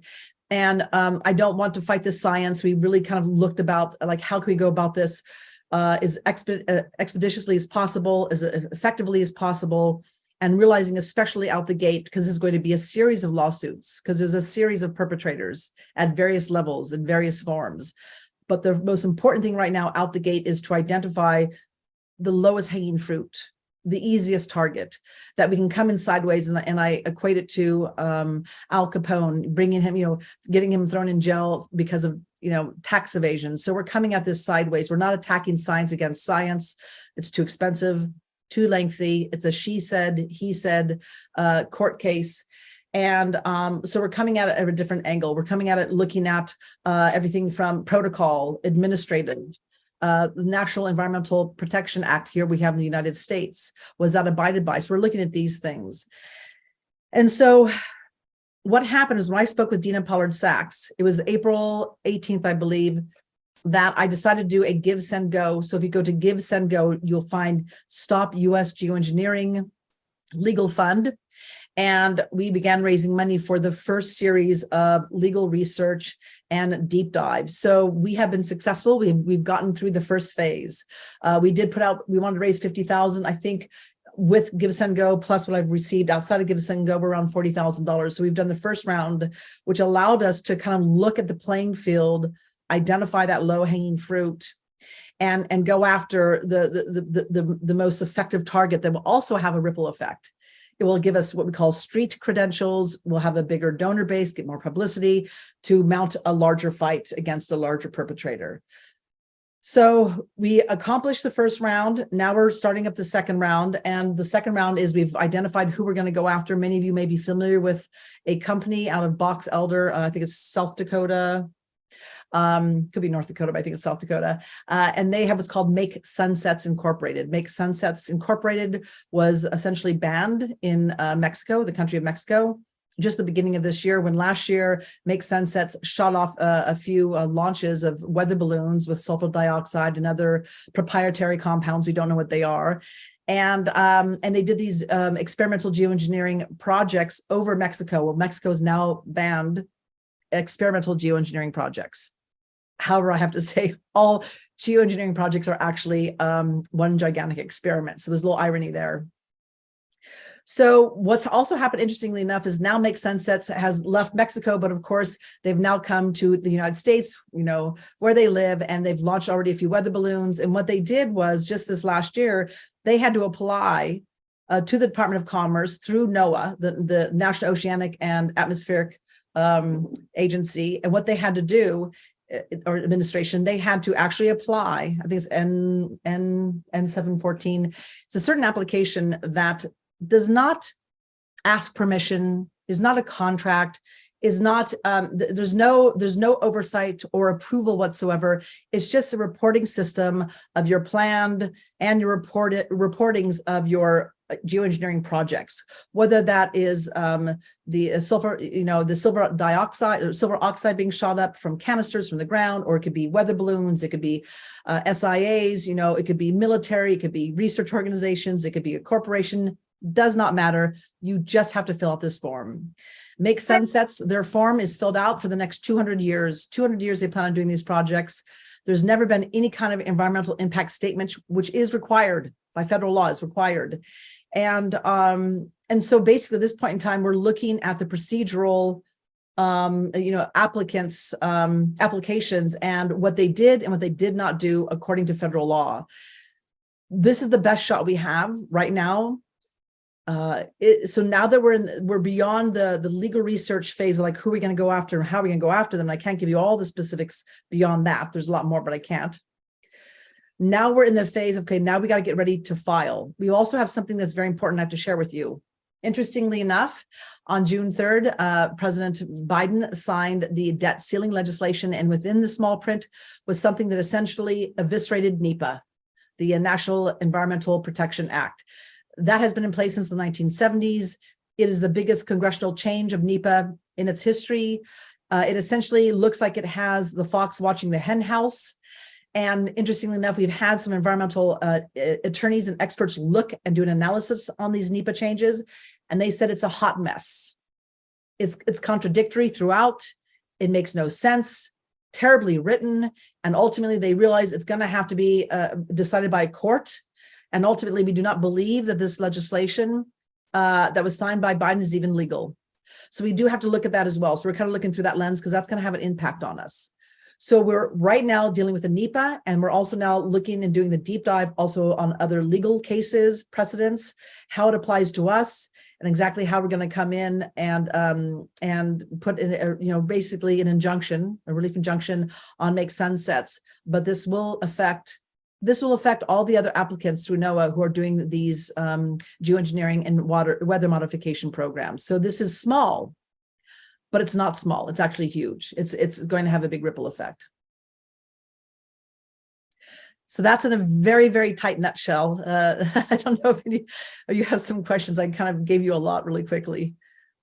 I just sat down for a glass of water. Yeah. But well, you said it's small, but it's not small. So how can we, and what can we in Canada do to support you and your legal case? Well, I think one of the best things you could do is, I am connected through Nikki Florio to an attorney up in Canada, Tony Vaca, and he's already, brought this before the Canadian courts, and the Canadian courts did say that he could appeal, but basically it was out of their jurisdiction. So what we are doing is we are trying to find other nations, especially like the Five Eyes, like the UK, New Zealand, Australia, Canada, America, of course. We have the Five Eyes. We'd love to have attorneys and lawsuits in all those different nations, hopefully that are duplicative of what we're doing here, right? So whatever we have here, we're willing to hand over and give to you to apply from your respective area, your respective location. And so it'd be really great if people would be interested to also start a legal process, however we go after them. Now, you may say, well, make sunsets doesn't affect us, but interestingly enough, in their application, they are planning on doing geoengineering in the United States and the whole entire planet. So I don't know how NOAA, I don't know how the Department of Commerce has that kind of authority to give them approval to spray the whole entire planet, but that's their intention. So you could actually maybe tag tail on us. The other thing I would say is, which is to me the hardest part, is the fundraising. We have attorneys, we have legal researchers. They're all doing work on discounted rates.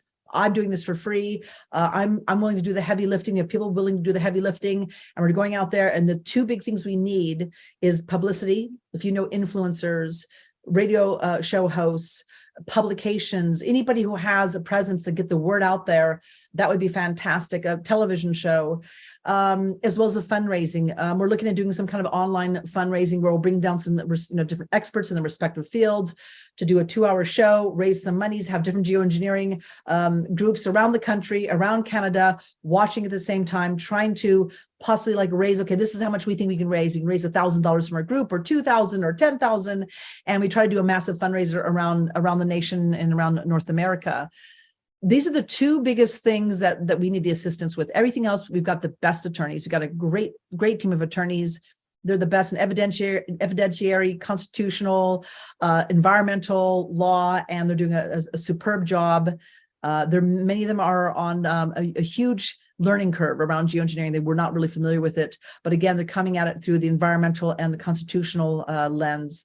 So we've got that covered. It's really the publicity, the fundraising, and if you guys are interested in taking on the same legal course as us, the more nations we can have on board with us, coming from all different jurisdictions, the better. Yeah. Well, thank you, Reinette. Yes, we definitely will take that on, because we were talking about an injunction or maybe a cease and desist, whatever works best. And we do have our most incredible legal expert around us, and he will help us to get something really big started. Together we will win. Absolutely, right. We will. Yeah. Is there anybody else? Is there any other question? Maybe for Reinette. Oh yeah, her website. Her website is So saveourskies.org, saveourskies.org.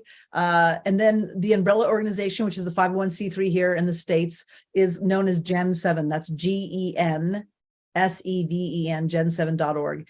And to let you know, last year, well, actually the 2022 election, I did run for governor of California, and with no party affiliation. And the whole entire basis of this campaign was it's based upon the 7th generation principle, which is every decision you make today should serve 7 generations from now.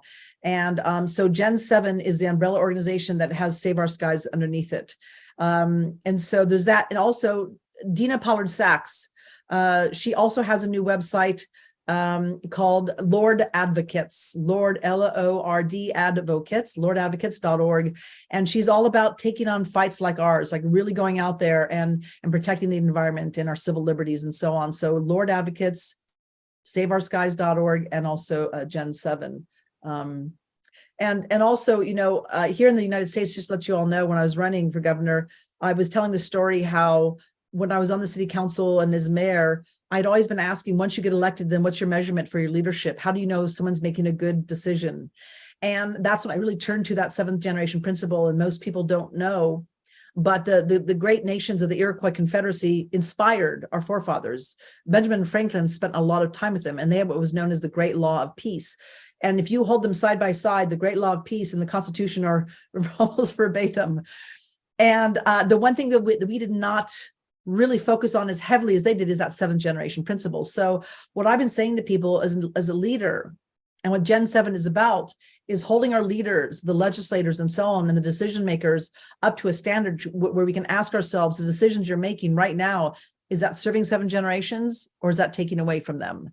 And that should be our metrics. We need something like that. So while I was looking at using a Gen7 with a different methodology, when we were dealing with the weather manipulation, we were dealing with the last winter we've been dealing with our skies being blocked out, not seeing the sun for weeks at a time, I realized that I had to do something very different. And that's where I decided to take the legal course.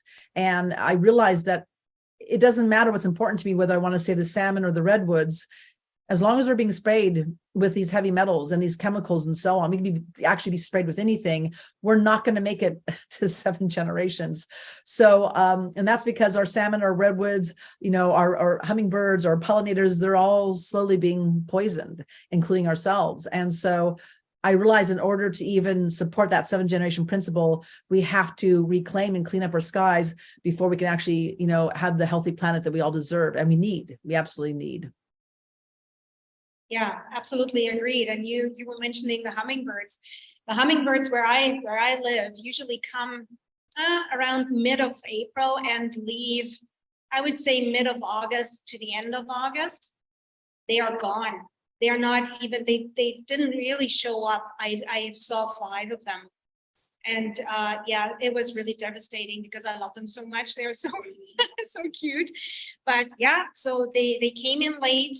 We had a horrible winter. On November the 5th, actually, of last year, the snow came in, and it was where I live. It was a solid blanket of snow until the end of March. And that's probably a reason why the hummingbirds were late anyway. But, and then they came in, and then I saw 5, and now they're gone. They disappeared probably, I would say 4 weeks ago already. So that's devastating to see something like this happening. And I mean, it's beautiful green right now because we had a lot of rain. It was raining, it was coming down like crazy. So it's a beautiful green, but what else? You know, and what rained off, right? What came down actually and contaminated our soil and the ground. And okay, so there is something. Okay, go. Thank you for that. So there you go. And if you want, you can also feel free to hit the, I think it's about 2 minutes long or so, the little video I did. If you have any interest, that's our trailer. That's our promo video I put together that you know is gotten out there and helped generate some of the funds. Awesome. That's great. Yeah, and we shared it you know, quite a bit. It's circulating here in Canada. We have it on the website. We have it in our newsletter and on Telegram and everywhere. So well, you know, and I want to say too, it's, you know, I've been a community activist and very much on the front lines for well over 20 years. And I like being hands-on. It's my preference. And interestingly enough, over the years, I have noticed, especially now with COVID being locked away and people really being more homebound, I have noticed since the uptick on social media and so on, that there's been a drop in active civic engagement beyond the screen and the keyboards. And I don't see people engage at meetings like they used to be. I don't see them in the streets like they used to be. I don't see them doing projects or measuring things or coming together and becoming, an ad hoc organization or just dealing with whatever is facing them, what's happened. And I'm guilty of this too, by the way, because I consider myself a keyboard warrior as well. But we're too dependent upon the screens, and we need the screens to communicate, but then we need to go out into the streets. And so one of the other thing, and get involved, go to the meetings, face to face. In person is so much more powerful. So with this lawsuit, we have taken a multi-pronged approach. I know the court systems can be absolutely just crooked. I know things may go awry. I know how people can mess with court cases and just take them off the rails. But we're also being smart and using this court case as a way to draft people together, like a NASCAR race car, pull people forward to get the publicity, to let people know this is real. We've got one of the best teams in America, legal teams, working on this because it's not a conspiracy theory, and to really give it the attention that it needs. But our objective then is to really teach people. And I'll be coming out next week with my schedule. Just twice a month, we're going to have bi-monthly webinars to teach people how to go to their city council meetings or your county supervisor meetings, whatever your meetings are called in Canada, and actually put your elected officials and your appointed officials on notice, to give them the data and the science saying, look, you may not know about this, but you have been informed, you're officially informed. And now it's your job, because you've taken an oath to stop that this is a crime being committed against us. And so that's known as a notice of liability. Now, it applies here in America. I believe it can apply also in Canada. But how it is here in America is that you are protected within your seat of whatever position you hold, whether it's an appointment or you're elected. You have a little bit of a firewall of protection. But once it is believed that you are actually committing a crime, then you lose that protection. So what we're doing as the peoples, we are actually putting our elected officials and appointees on notice that a crime is being committed. Either they do something about it, or they're either covering it, or they're participating in it.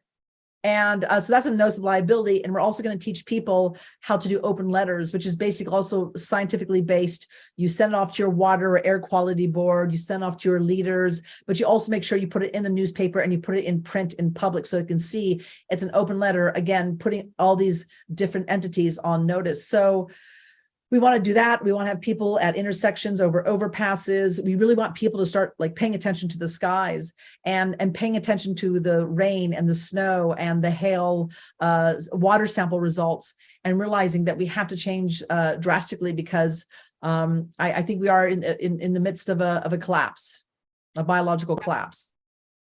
Yeah, I agree with you. Absolutely. Yeah. And speaking of people go out on the streets, I mean, people don't see the enemy anymore.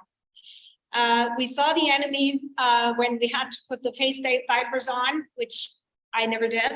But this is what, then people realize there is something going on, and that's weird. And so many people came out. And when we did the worldwide rallies, we had really a huge success with the worldwide rally. And I remember, and you guys remember that too. It was January 22nd. That was the day before the truckers convoy rolled out of BC. We had the most successful worldwide rally in Kelowna, and more than 2,000 people marched with us. When we started the march, and people started, they started marching, and we have a certain route, right? We march. People were still at where we started the march, and they already came to the highway. So we usually march to the highway, and people were marching to the highway, but there were still people where we start off the march. It was that big. This was an incredible day, and I think for the world. And then the truckers convoy rolled out of BC, and they landed in Ottawa just 5 days later. it was something else. But now people don't realize that we still have to do something. We must not stop, and nothing's going to stop me anyway. But there is no enemy, no visible enemy, and that is the problem. Well, that's also, you know, like we're fighting 5G. You can somewhat grapple 5G. You can grapple glyphosates and, you know, certain toxic chemicals. But what's happening over our heads is really hard. Like, you know, who you go after. And of course, it's not like there's a silver BB or silver bullet in all this. It's, you know, a multitude of silver BBs. So this has been a big monster for a long time. And as I've talked to Jim and other people in the geoengineering realm, you know, we've all been kind of waiting for some iconic figure to come up and take that baton and do something. And so that's why, you know, we're doing what we're doing. I don't have deep pockets. I've never actually in my life ever gone out and hired an attorney ever in my life. And we're just jumping in with both feet. But you know, it's one of those things that's it's not invisible, but we can't go out there and step on the doorsteps of the perpetrator's, you know, door and say, hey, you stop this. It's a little more complicated than that. And so we have to kind of keep peeling back that onion and look for the weak point in the whole entire system. So and can I, Bettina, do you mind? I see there's some questions people are asking. Should I answer those? Is there any? Yes, there is. I'm noticing some comments in the chat. Is there anything that Right. That's what I see. So I see one is jet trail suppression. Does it not just make a bigger problem of toxicity from the skies invisible, but still there? Did you want to answer that, Jim, or? Yeah, I can. What I was saying, I must be sure up, don't I? First off, I'd like to say I've been working with Reinette. I met Reinette through Nikki Florio. You probably shared it already, but if you guys have not seen it, it's a Gibson Go. Please support this. GibsonGo.com/stop US Geoengineering Legal Fund. And I want everybody to share this around because, like I said, I've been working with Reinette on this, you know, trying to supply as much information to their legal team as possible.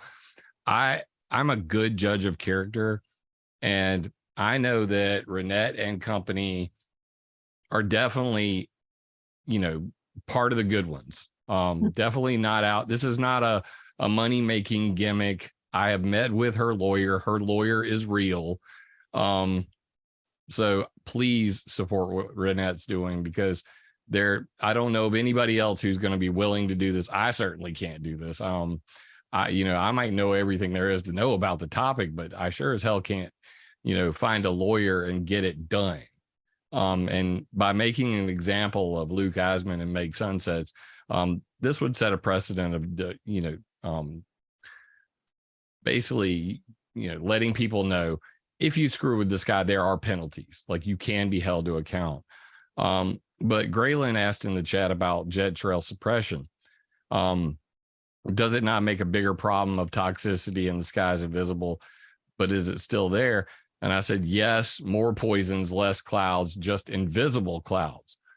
So you got to watch out because if you just complain about the clouds, and I've made this point to Reinette multiple times that the geoengineering that they're actually shooting for has nothing to do with the clouds. It has to do with the buildup of aerosols, all those toxic nanoparticles that brightens the sky and makes it white. So the whitening of the sky as a whole is geoengineering. If you focus on just the clouds, you're going to miss the milky white sky. And if you focus on just the clouds, then they might actually go, well, you know what? We can get rid of the clouds, but you're not going to like the solution because the nanoparticles that make that milky white haze in the sky will still be there. However, you're now just going to have invisible chemtrails, like the real thing, where they're injecting chemicals to melt the ice. Imagine, if you will, a world where every single plane is spraying antifreeze out the back of it. That would be the solution, because everybody knows how antifreeze works in your car. That's what would cause, cloud condensation nuclei. Water would not be able to stick to the specks of dust, to the soot, to the metal nanoparticles, and form ice. The only known solution for that is antifreeze. So some kind of chemical cocktail to anti-freeze the trails is no solution at all.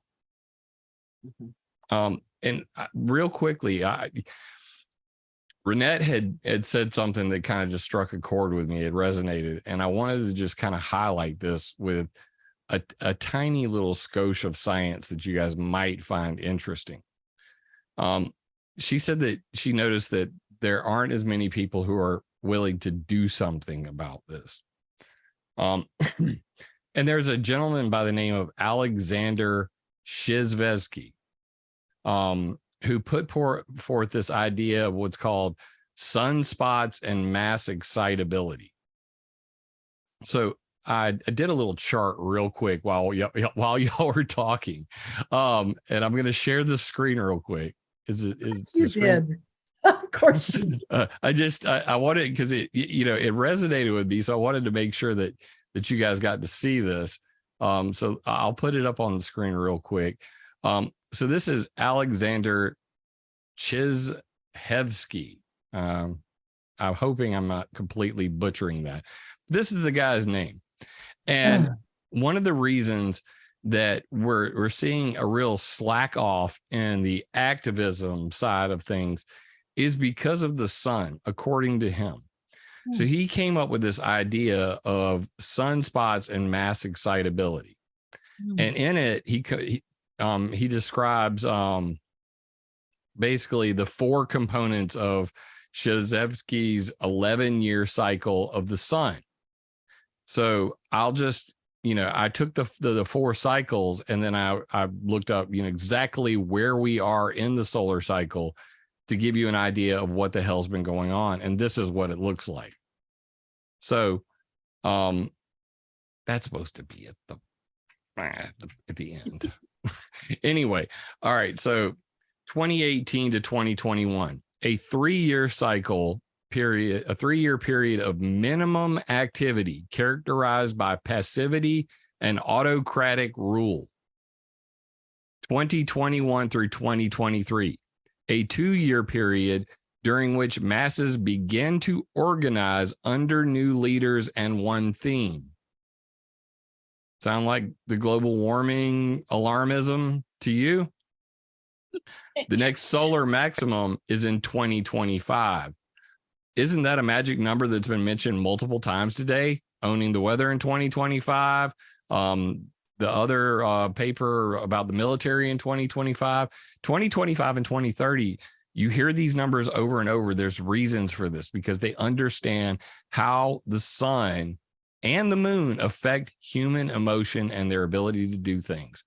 So 2024 through 2026, a 3-year period of maximum excitability, revolution, and war. So and I've noticed this during my 15 years, because the solar cycle is an 11-year cycle, that during the last solar maximum was around 2012 to 2013. Back then, the chemtrail community was going harder than a mother, what. They were going ham. And suddenly the interest just dropped off. And I said, you know why? Because 2027 through 2030, a 3-year period of gradual decrease in excitability until the masses are apathetic. And then back to the cycle repeats itself, a 3-year period of minimum activity characterized by passivity and autocratic rule. So we're coming upon a small window where the entire planet is going to be energized from 2024 through 2026. This critical juncture in the energy coming from our sun needs to be capitalized on, because it's that short and fleeting. all of the rest of the 11-year cycle doesn't sound very good for change in the world. But basically, Shizahevsky, Alexander, I'm just stop saying his last name, Alexander, he was pointing out that all of the major revolutions throughout history occurred during solar maximums. Mhm. So when you understand this electric nature of the universe and how our nervous systems are basically electrical antenna, that we send and receive signals from the sun, from EMF sources, whether if you're worried about 5G, that's because your nervous system is an antenna and it's attached to your brain. And when you put outside electricity into an antenna, it goes to the brain, it creates hormones. Those hormones can cause all kinds of diseases, paranoia, everything. So when you understand, and I believe this to be fact from my own observations of the internet as a whole, interpersonal relationships in my own life, that during these solar cycles, you do see this type of, and I see it in myself. I have to fight it because I know that we're literally in the slack off period. Yeah, you cannot make this up. So, I mean, the last time was 2015 to 2018. That was everybody's unwinding from the last solar maximum. And in 2015, we were going to the EPA and nobody seemed to care. And I was like, look, this is a monumental occurrence. We're going to Washington, D.C. We're going to take it to the man. And very few people cared. So you have to take advantage of this. And we're coming up on this period. I think that we should see monumental change. I hope we don't see World War III, but revolution might be a good thing. Right. Well, I think I can second that, just my own observations of being, out in the community. It's definitely cyclical. Mhm.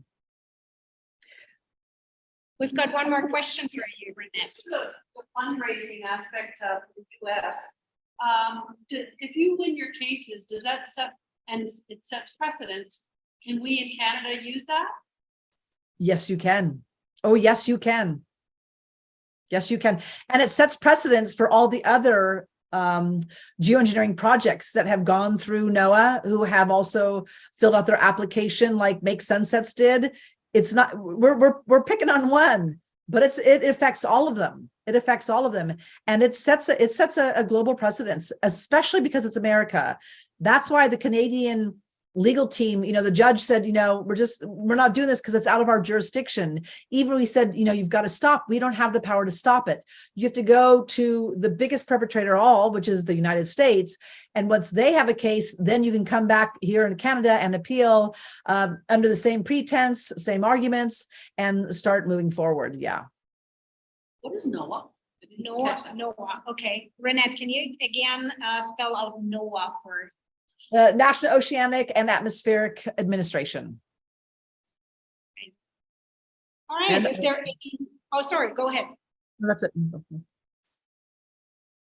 Okay. No, I was just asking the crowd here, is there any other question for Reinette or Jim? Well, I do want to answer. There's a couple of questions here in the chat. The one that was asked of Jim, talking about making the trails invisible. One of the things I've gotten from Jim, speaking to him, is that our jet fuel, the JP-8, right, is a single-use fuel, and that's meant for all these different type of aircraft, military, commercial, Black Hawk, military vehicles, and so on. One size fits all, essentially. And I'd asked Jim this last interview we just did, I said, well, why or are they adding all these heavy metals? Why do you need aluminum, barium, strontium, cadmium, chromium, copper? I mean, the list goes on. And he says they're not adding it. It's there. It's in the oil, and they're just not extracting it. They're not refining it out. And so I think one of the things we have to look at, and this would take some time, but what we'd have to look at is we have to have cleaner jet fuel. We have to have it so it does not have those heavy metals. They're just not necessary. And that will take time. And it will take a global a global shift from the citizens themselves to demand that we do not use this dirty type of fuel. And I think that would probably be one of the best things we could do. Or we could look at, different type of flying vehicles, whether it's using, magnets or, zero point energy ethers. I don't know. But I think we should also start exploring something other than the engines that we have right now. Hoverboards, Back to the Future. Okay, was there any other question? Sorry, I can't really see the chat. Any other question? Okay. Okay. Aren't they adding specific chemicals? Isn't it a different cocktail that they're adding? Spraying into it? It's not just dirty fuel. Aren't they specific? But there's some things there are some things they're adding. In fact, I'll let Jim take this because he can answer better than me. There are additives, like, as you said, to stop any kind of static electricity and so on. But why don't you answer that question, Jim? Yeah, there are many different additives that are required in certain types of fuel. But I want to go back to real quick before I answer that. Reinette mentioned changing drastically the fuel and the whole idea of this biofuels for contrail control. Well, the same thing happened when I showed that slide about MIT saying we're about to stop a massive experiment. There is a spider crawling up to my camera. Yeah. You got to love the bugs in South Carolina. That they wanted to ban bunker fuel in international shipping because bunker fuel is heavy fuel oil, is the dirtiest fuel oil, dirtiest type of fuel you can use. So they banned it. And as a result, we've seen less ship tracks since 2020 when the international ban for bunker fuel went into place. However, sometimes the solution is worse than the problem. The medicine can be worse than the disease. And this is what we ended up with. Shipping Gate, why toxic VLSFO Frankenstein fuel is such a danger for the planet. So this is called very low sulfur fuel oil, VLSFO. So now they're not using bottom of the barrel bunker fuel. They're using these biofuels, or the same idea in planes, jet fuel. Biofuels are very low sulfur alternative aviation fuels. They call it Frankenstein fuel for a reason, because there literally been ships that catch on fire. The smokestacks are now more poisonous than ever. Yeah, they're not creating as many clouds. It's exactly the same question that Graylin asked in chat. Yes, changing the fuel might help get rid of the clouds, but the alternative may be worse than what we're already dealing with. And that's called Javon's paradox, where you make matters worse by trying to make them better. And that's rampant in the green economy and so on, the industries. But we do need to. I'm often asked about alternative energy. People are like, what do you think about this or that? And I said, look, I have one principle across the board, which is that we have to do a cradle to grave calculation on everything that we do, every industry. And it's not easy math, right? You've got to talk about the mining and the processing and the manufacturing and the packaging and the shipping, and then the waste side as well. And you have to look at that whole entire thing. And so when it comes to flying, when it comes to our cargo ships, when it comes to the military, we have to look at all of that. Otherwise, you might be committing a Javon's paradox, where you're actually trying to help something, you're making it worse. So my whole thing is, no matter what we think we need to do, whatever we decide upon, we have to conduct a cradle to grave calculation. We can no longer do anything until any type of alternative energy, any alternative vehicle or any fuel is better than what we have, until we do a cradle to grave calculation on all of it. And that's not an easy undertaking. I agree. I fully agree with that. And so to answer the question about the additive, there are multiple different types of additives. And when I was talking to Reinette about this, we were having a discussion about environmental impact. And what you'll find is that I'm such a nerd that I not only found all the additives, but I had to find the material safety data sheets for each and every single one of them.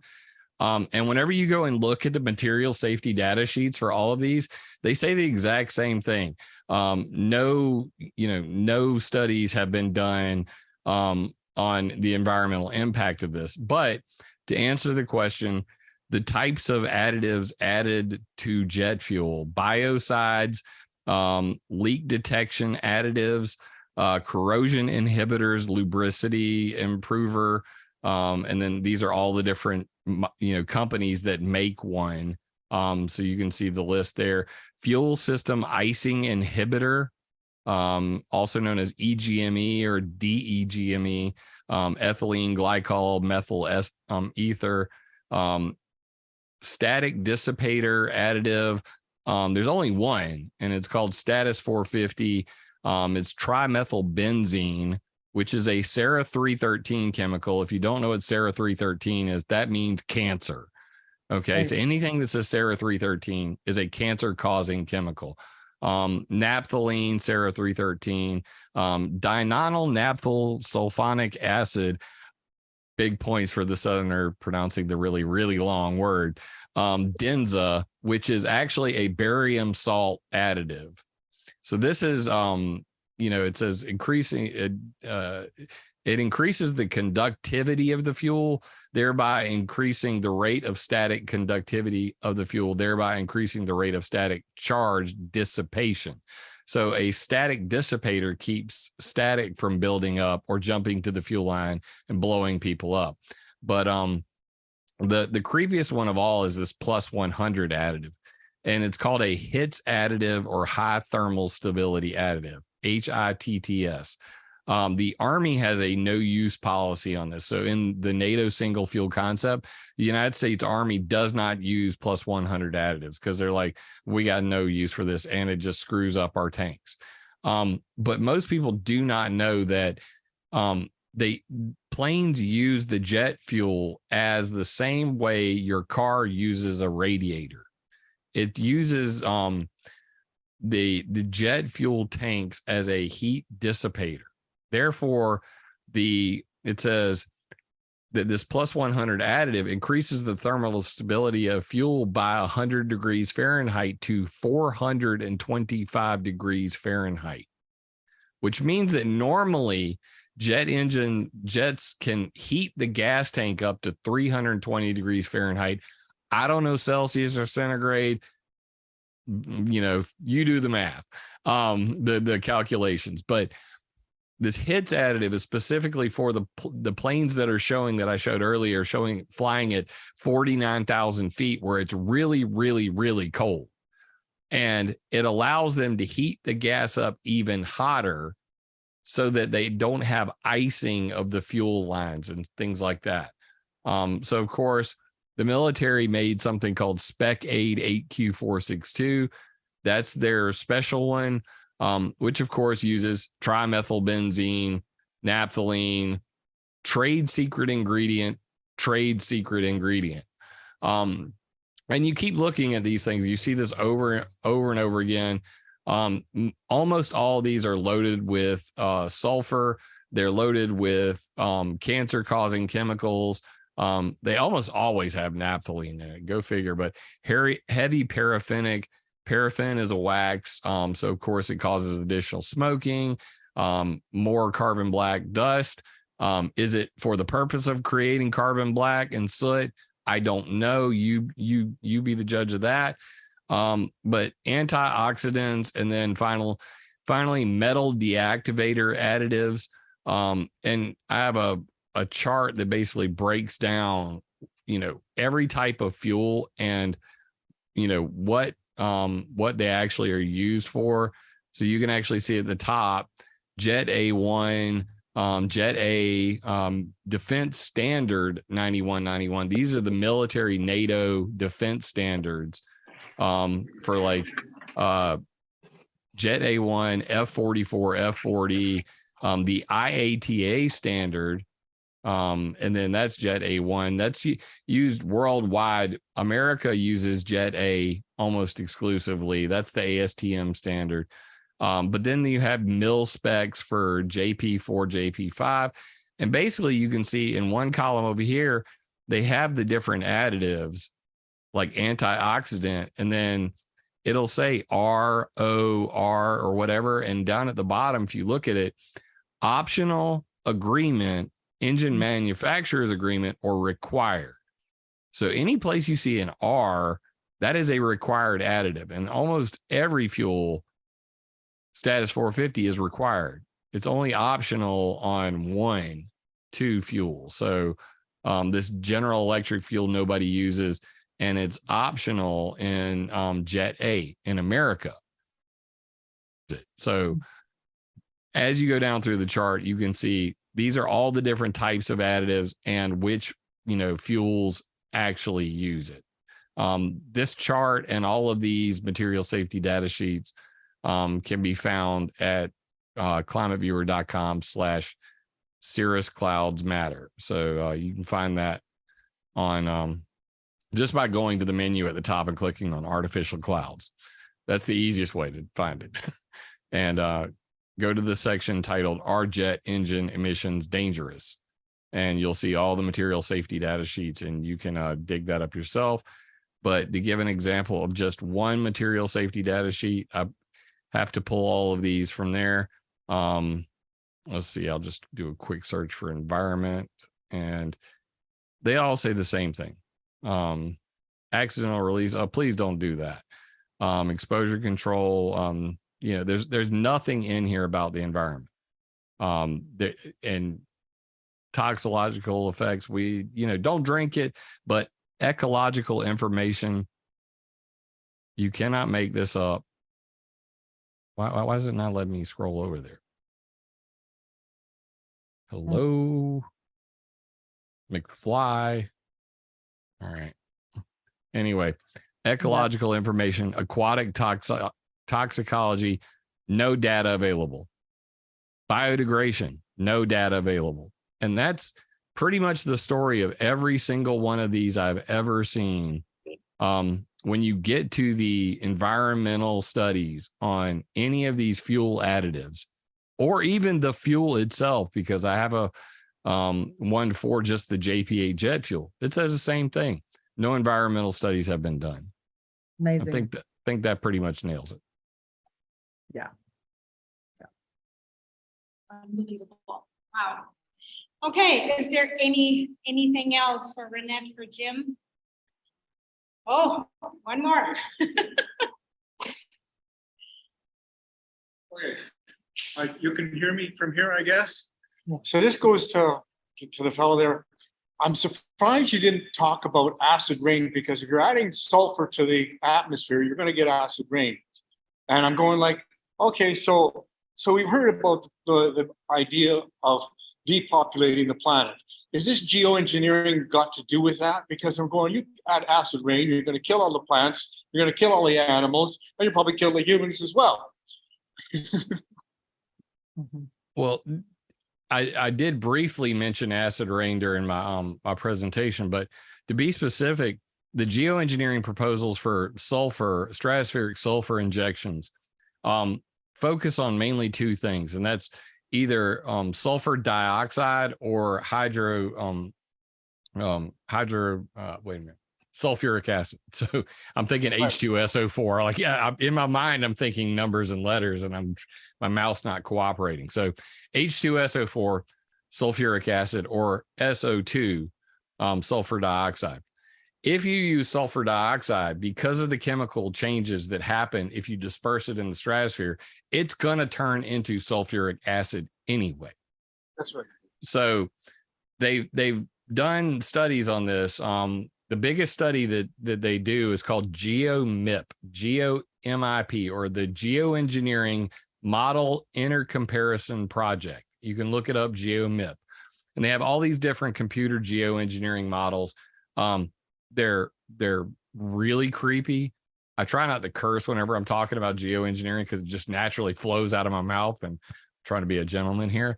But basically, I would agree with you that like if you want to know for yourself I would suggest go to climateviewer.com/geoengineering.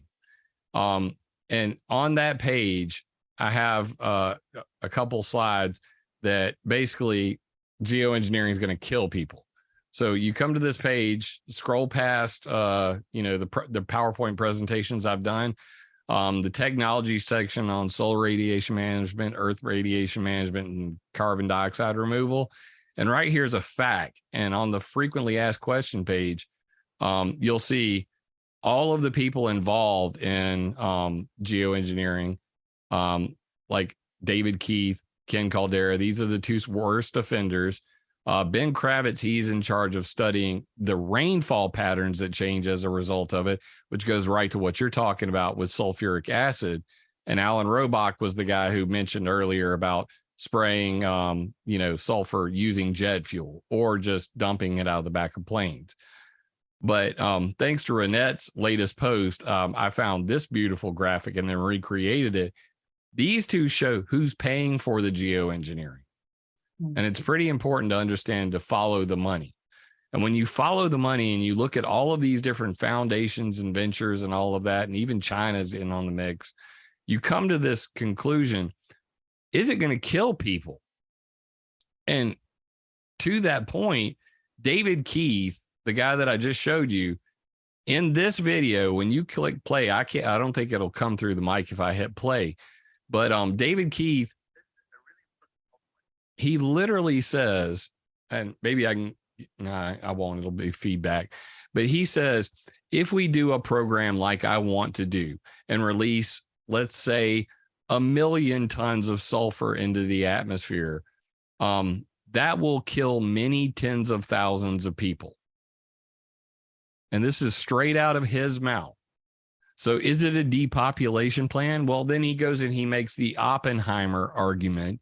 Well, it's our hope that geoengineering would, save many more lives than it would take. It's the same thing that Robert Oppenheimer said when they said, well, let's end the war. And that will, if we end the war with the atomic bomb, then many lives will be saved. The problem with that was that it was all based on a lie. The Japanese had already surrendered multiple times before Harry Truman dropped the atomic bomb. And he dropped the atomic bomb to flex on Russia so that in post-war negotiations, he had a negotiating tool. This is historical fact. So geoengineers are making the same argument today that because global warming, because, runaway global warming could kill people, that we should legally worldwide deploy geoengineering, even though we know it will kill people. It is our hope that many more people will be saved from geoengineering than killed. So yes, it's true. If you use sulfur in any form, it will turn into sulfuric acid. That will have massive effects on ozone depletion, on acid rain, on all life on the planet. If they use any of the other chemicals that they've talked about, titanium dioxide, aluminum, calcium, or even diamond dust, any one of these will cause massive effects on human, animal, plant life, aquatic, all of the above. They know this. They've known this. I've got papers back to 2010 where they knew beyond a shadow of a doubt that mimicking volcanoes through artificial means will kill people. And this is best exemplified by a gentleman named Peter Irvine, who says, this was on Ken Caldera's Geoengineering Forum, solar radiation management, how to deal with the losers. And the losers being dead people.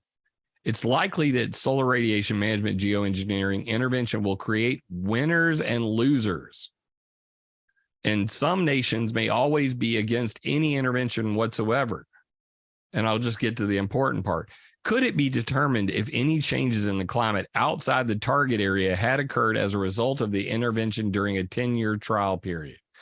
How would aggrieved nations or peoples seek reparations for perceived negative impacts, scientifically proven or otherwise. And this is from Pete Irvine. Well, it gets worse. They have this thing called the double catastrophe scenario, where we have climate change, we start stratospheric aerosol injection, and then we have intermittency, i.e., we stop spraying suddenly, or we have World War III, so we can't continue to spray. So now we have a double catastrophe on our hands, which leads to social collapse, which keeps the cycle going round and round. This is from an author named Seth Baum. Double catastrophe, intermittent stratospheric geoengineering induced by societal collapse. This was written in 2013. So when you look at it from any angle, geoengineering governance, the only thing that's holding up the legalization of geoengineering today is the idea that they need to figure out how to pay the dead people.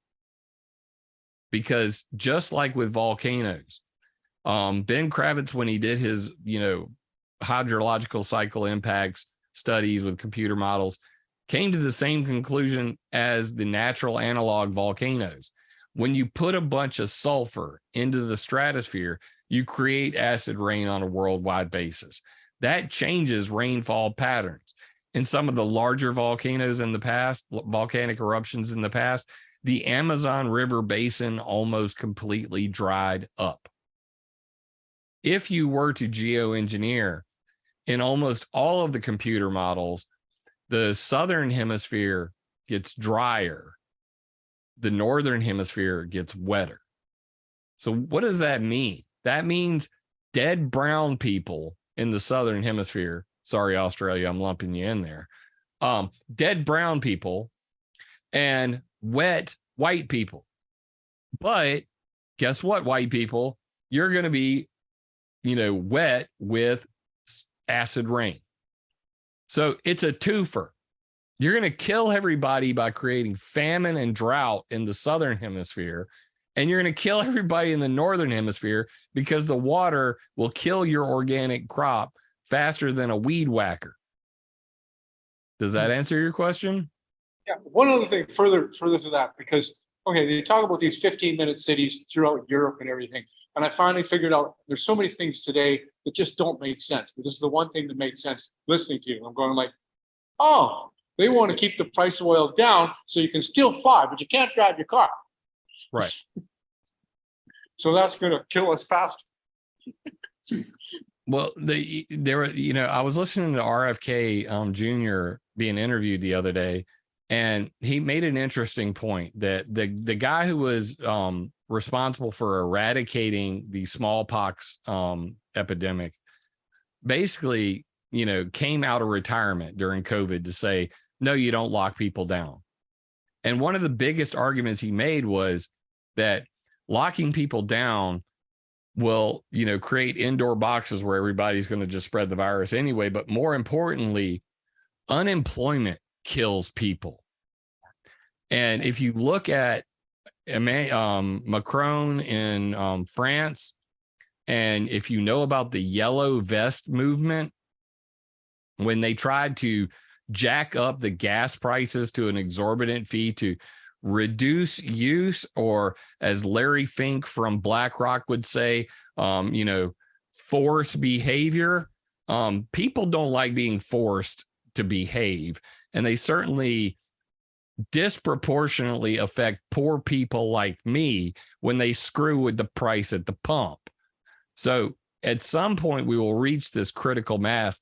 And guess what? 2024 through 2026 happens to be a solar maximum. So it's probably a bad time to be screwing with people. Ask Anheuser-Busch. People are getting activated right now. And this climate pushback, the talk of climate lockdowns, it's just going to backfire tremendously. I hope that it doesn't end in bloodshed. I always end videos I make with attack ideas, not people. But damn, we're getting close to the attacking people part, because when you threaten people's livelihoods, the only solution for them sometimes is pitchforks and, fires. Right. Wow, so people are pretty overwhelmed, but thank you so much, you two, Reinette and Jim. This was absolutely incredible. It's after 4 already. I would like to wrap this up here on our Geoengineering Free Canada's conference with just a few final notes here. And Bettina, there's one more question on the chat. One more question on the chat. Okay, From Dave go ahead. Hilderman. Perhaps we can get him to chime in. Sure. Okay, can you read? Sorry, go ahead. Dave's muted.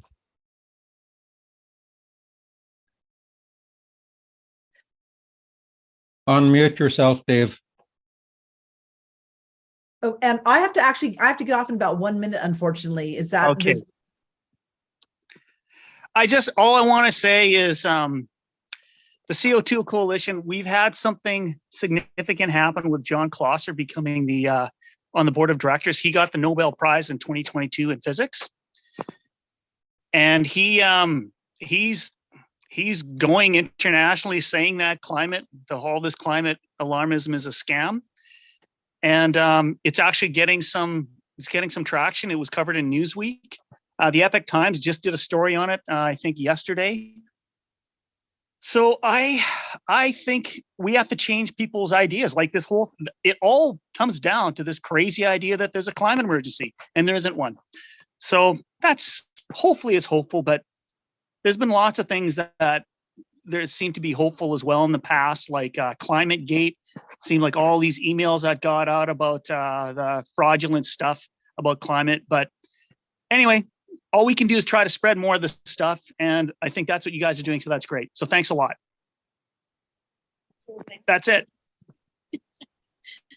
Okay, well, then on our end, Reinette, you're still on, or do you still I'm still on. I have to head on out though, but I do want to say thank you to everyone here. And you are all certainly ahead of the curve.